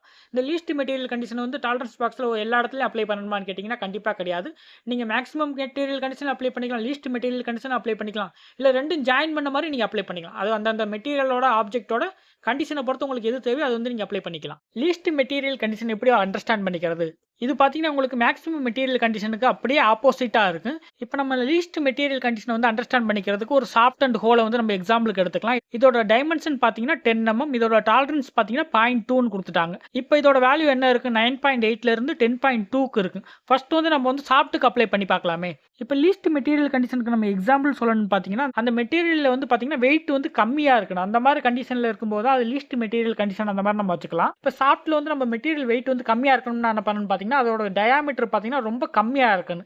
அதாவது அந்த டாலரன்ஸில் எது கம்மியான டாலரன்ஸோ அந்த டாலரன்ஸில் மெயின்டைன் பண்ணால் அந்த சாஃப்ட்டோட வெயிட் வந்து கம்மியாக இருக்குது. ஸோ 9.8லேருந்து 10.2 வரை நமக்கு வேல்யூ இருக்குது.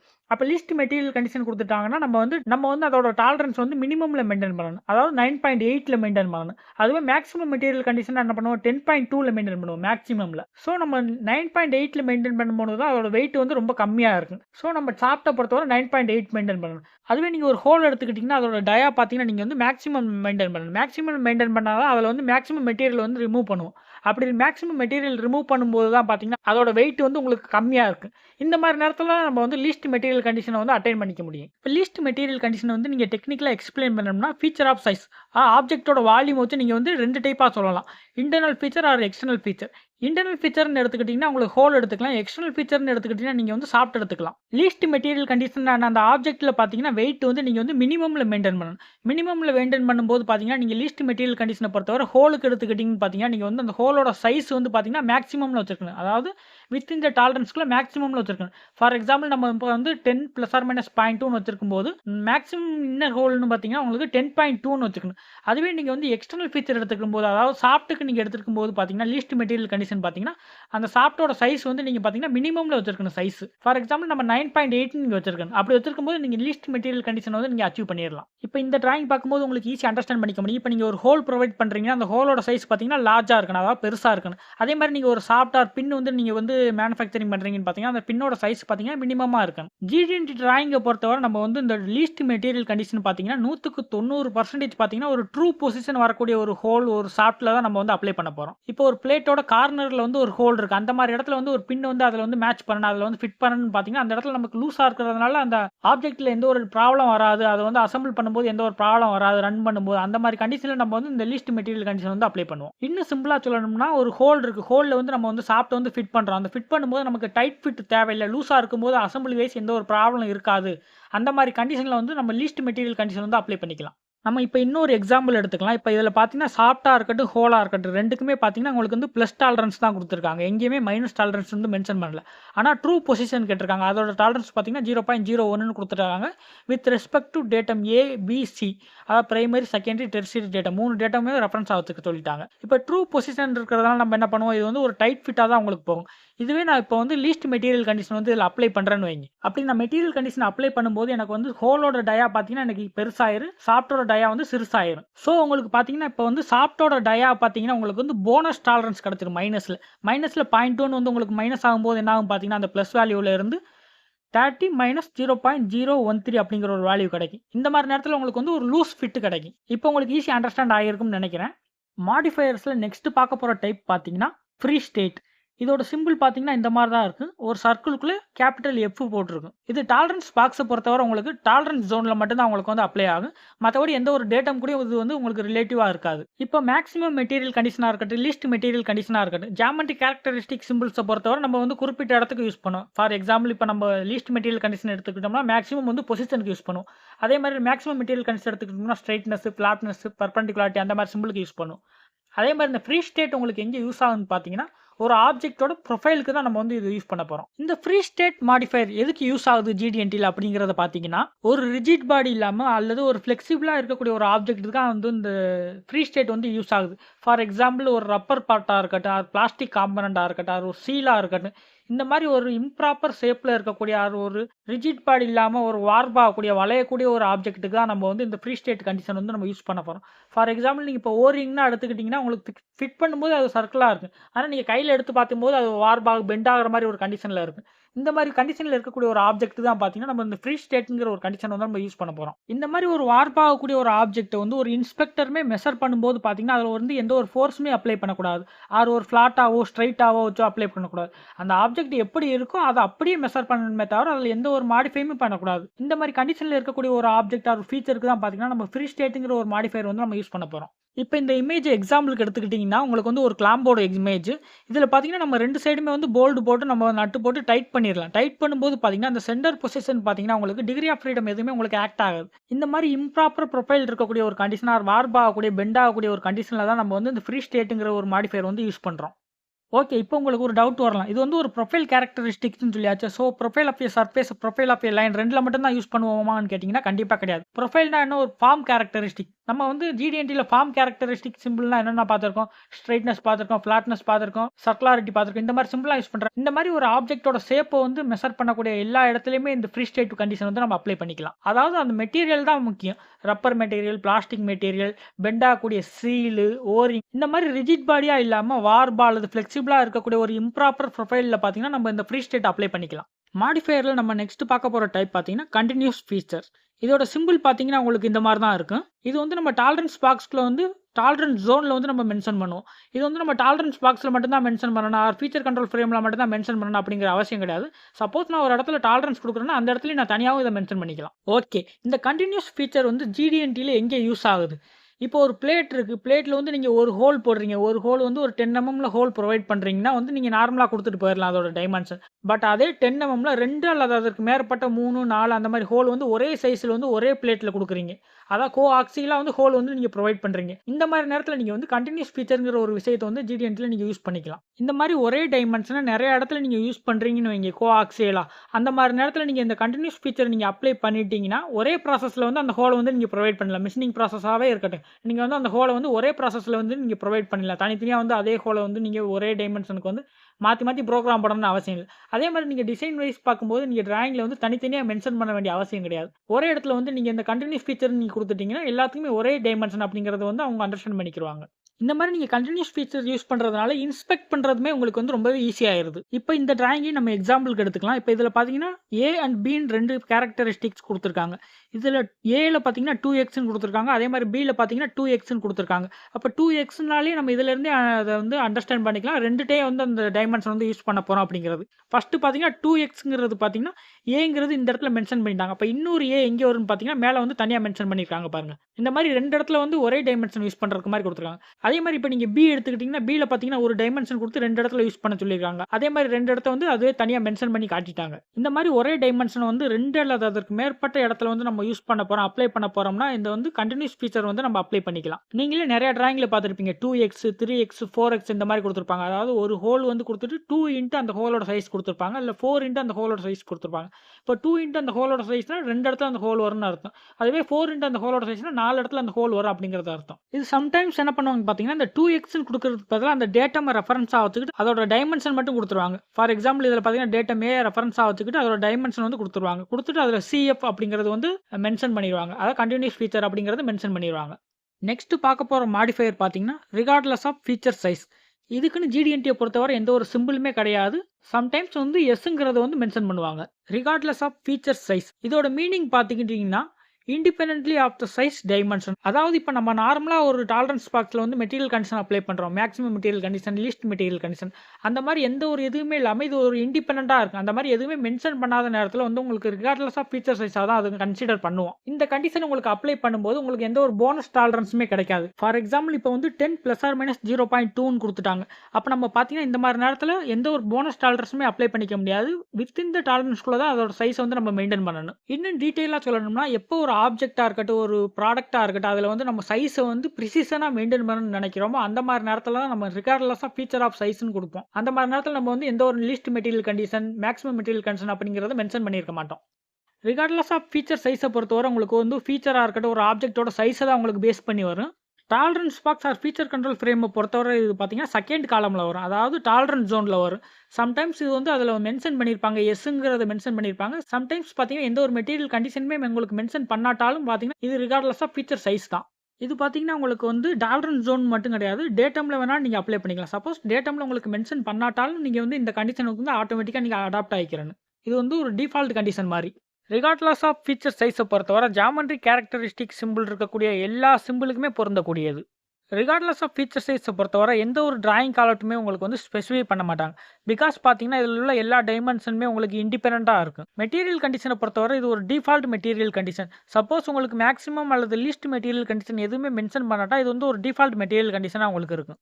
ரிகார்ட்லெஸ் ஆஃப் ஃபீச்சர் சைஸ பொறுத்தவரை உங்களுக்கு இந்த மாரி தான் இருக்கு. எந்த ஒரு மெட்டீரியல் கண்டிஷனுமே உங்களுக்கு வந்து மென்ஷன் பண்ணியிருக்க மாட்டாங்க. இந்த மாரி இருக்கும்போது நம்ம என்ன பண்ணலாம் பார்த்தீங்கன்னா, வித்தின் த டாலரன்ஸ் லிமிட்டுக்குள்ள நம்ம வந்து டாலரன்ஸ வந்து மெயின்டெயின் பண்ணிக்கிறணும். இப்படி மெயின்டெயின் பண்ணிக்கிறதுனால நம்ம வந்து அதோட டைமென்ஷனோட ப்ரிசிஷன வந்து மெயின்டெயின் பண்ணிக்கலாம். எப்பலாம் ஒரு ஆப்ஜெக்ட்ல வந்து நம்ம ப்ரிசிஷன் வந்து மெயின்டெயின் பண்ணணும்னு நெனைக்கிறோமோ, அந்த மாரி நேரத்தில வந்து நம்ம இந்த ரிகார்ட்லெஸ் ஃபீச்சர்ஸ் வந்து யூஸ் பண்ணுவாங்க. அதாவது எந்த ஒரு மெட்டீரியல் கண்டிஷனுமே மென்ஷன் பண்ணியிருக்க மாட்டாங்க. இந்த மாரி வித்தின் த டாலரன்ஸ்குள்ள எந்த ஒரு போனஸ் டாலரன்ஸும் இல்லாம நம்ம அந்த வித்தின் த டாலரன்ஸ்குள்ள அந்த சைஸ் வந்து நம்ம மெயின்டெயின் பண்றதுனால ப்ரிசிஷன் வந்து உங்களுக்கு கரெக்ட்டா இருக்கும்.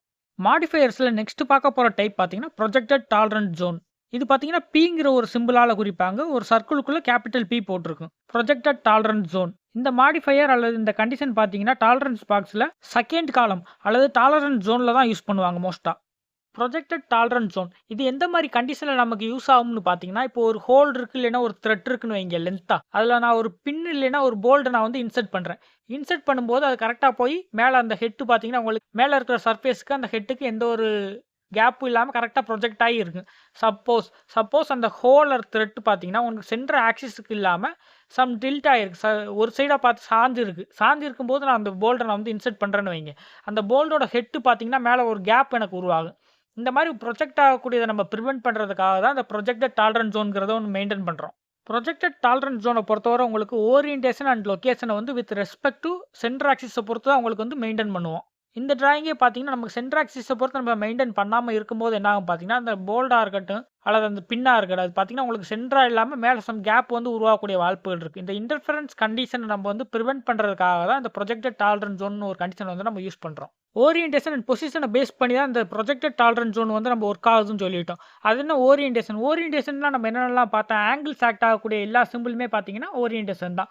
For example perpendicularity, angularity, parallelism. Projected tolerance ஜோன பொறுத்தவரை உங்களுக்கு மோஸ்ட்டா ஓரியன்டேஷன் அண்ட் பொசிஷன் சிம்பிள் தான் யூஸ் பண்ணுவாங்க. மாடிஃபையர்ஸ்ல நெக்ஸ்ட் பார்க்க போற டைப் பார்த்தீங்கன்னா, ஸ்டாட்டிஸ்டிக்கல் டாலரன்ஸ். இதோட சிம்பிள் பார்த்தீங்கன்னா இந்த மாரி தான் இருக்கு. STன்னு மென்ஷன் பண்ணியிருப்பாங்க.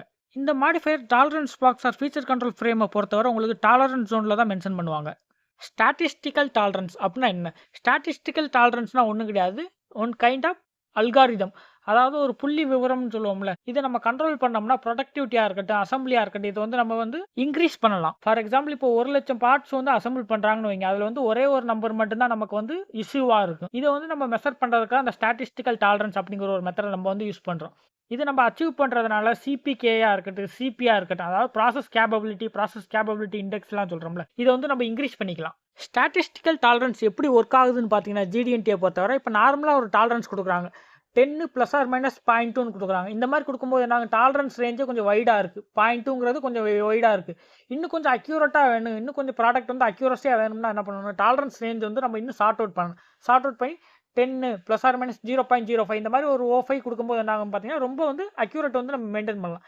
இந்த மாரி மெயின்டெயின் பண்ணும்போது பார்த்தீங்கன்னா, உங்களுக்கு அசெம்பிளி வைஸ் பார்க்கும்போது ஈஸியா அசெம்பிள் பண்ணிறலாம். அட் த சேம் டைம் பார்த்தீங்கன்னா, உங்களுக்கு மேனுஃபேக்சரிங் காஸ்ட் வந்து உங்களுக்கு ரெடியூஸ் ஆகுது. இந்த மாரி அச்சீவ் பண்றதுக்காக தான் ஸ்டாட்டிஸ்டிக்கல் டாலரன்ஸ்ங்கிற ஒரு மெத்தட் வந்து GD&Tல யூஸ் பண்றாங்க.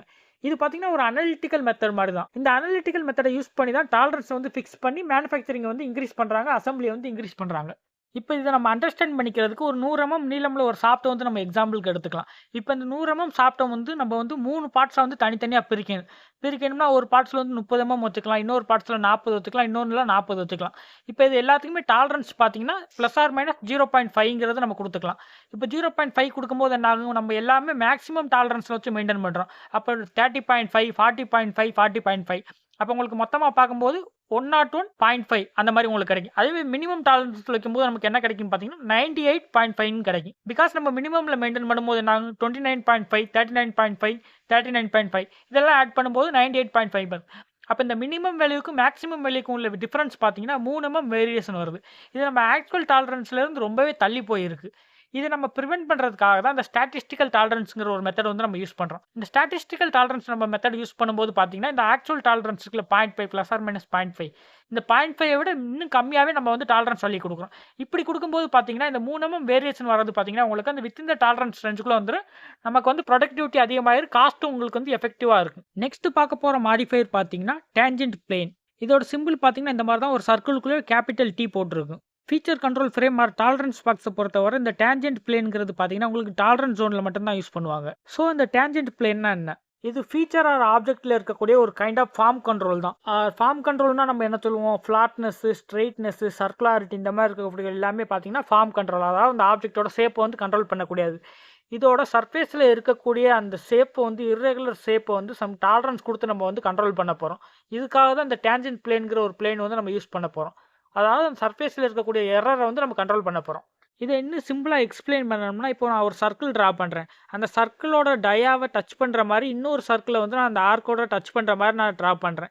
இப்போ 2 சர்க்கிளோடையும் ஆர்க்கையும் வந்து கம்பைன் பண்ணுற மாதிரி நான் ஒரு லைன் வரையணும்னு வைங்க. அதான் டேஞ்சென்ட் லைன். இந்த டேஞ்சென்ட் பிளேனை நம்ம GDNTயில் எப்படி யூஸ் பண்ண போகிறோம்னா, ஃபார்ம் கேரக்டரிஸ்டிக்ஸ் எல்லாம் பயன்படுத்த போகிறோம். ஃபார் எக்ஸாம்பிளுக்கு நம்ம இந்த டிராயிங் எடுத்துக்கலாம். இந்த டிராயிங்கில் பார்த்தீங்கன்னா, இப்போ நான் வந்து ஃப்ளாட்னஸை கண்ட்ரோல் பண்ணணும்னு வைங்க. இப்போ இந்த டிராயிங்கில் பார்த்தீங்கன்னா, மேலே அந்த வேவ் மாதிரி வந்திருக்கல, வேவ் தான் பார்த்தீங்கன்னா அந்த வித்தின் த டாலரன்ஸில் இருக்கக்கூடிய அந்த ஃப்ளாட்னஸ். இந்த ஃப்ளாட்னஸ்ல நான் வந்து ஹையர் வேல்யூ இருக்குல்ல, அதாவது மேக்ஸிமம் பீக் இருக்குல்ல, அந்த பீக்குக்கு வந்து ஒரு லைன் வந்து ட்ரா பண்ணுறேன். மேக்ஸிமம் 2 பீக் வந்து டச் ஆகுற மாதிரி. இந்த லைன் தான் பார்த்தீங்கன்னா டேஞ்சென்ட் லைன். அதாவது மேக்ஸிமம் வேல்யூ டச் ஆகிற மாதிரி இருக்கக்கூடிய இந்த லைன். இந்த வேல்யூ தான் நான் வித்தின் த டாலரன்ஸ்குள்ள நான் வந்து கண்ட்ரோல் பண்ண போகிறேன். அதாவது டிராயிங்கில் மென்ஷன் பண்ணியிருப்பாங்கல்ல, டேஞ்சென்ட் பிளேனோட டாலரன்ஸ் இவ்வளவுதான். இந்த டாலரன்ஸ்குள்ள நான் கண்ட்ரோல் பண்ணி தான் இதை அச்சீவ் பண்ண போகிறேன். நார்மலாக நம்ம ஃப்ளாட்னஸ் கண்ட்ரோல் பண்ணால் என்ன பண்ணுவோம்? அந்த பீக், அதாவது அந்த வேவ்ல வந்து மேக்ஸிமம் ஹைட் அந்த மினிமம் வேல்யூ மேடு பள்ளத்துக்கு இடைப்பட்ட கேப் வந்து வித்தின் த டாலரன்ஸ்குள்ள வர மாதிரி நம்ம வந்து ஃப்ளாட்னஸ் வந்து கண்ட்ரோல் பண்ணுவோம். அதுவே உங்களுக்கு டேஞ்சென்ட் சிம்பிள் கொடுத்து இப்போ வந்து ஃப்ளாட்னஸ் கண்ட்ரோல் பண்ண சொன்னாங்கன்னா நீங்கள் என்ன பண்ணணும்னு பார்த்தீங்கன்னா, இப்போ அந்த வேவ் இருக்குல்ல, வேவ்ல வந்து மேடு இருக்குது. அந்த மேடில் பார்த்தீங்கன்னா 2 மேடை வந்து டச் ஆகுற மாதிரி ஒரு டேஞ்சென்ட்டாக ஒரு லைன் வந்து நீங்கள் ட்ரா பண்ணிடுங்க. இப்போ நம்ம ட்ரா பண்ண அந்த டேஞ்சென்ட் லைனில் மேக்ஸிமம் ஹைட் அந்த மினிமம் ஹைட் இருக்குல்ல, அந்த 2 லைனையும் வந்து பேரலாக வந்து ஒரு லைன் போட்டுரும், ஸ்ட்ரெயிட் லைன் போட்டுரும். இப்போ இந்த டாலரன்ஸ்குள்ள தான் நம்ம வந்து ஃப்ளாட்னஸ் வந்து அச்சீவ் பண்ண போகிறோம். இந்த டாலரன்ஸ்குள்ள நம்ம வந்து ஃப்ளாட்னஸை கண்ட்ரோல் பண்ணிட்டோம்னா அது வந்து நம்ம டேஞ்சென்ட் பிளேன் வச்சு ஃப்ளாட்னஸ் கண்ட்ரோல் பண்ண மாதிரி மீனிங்.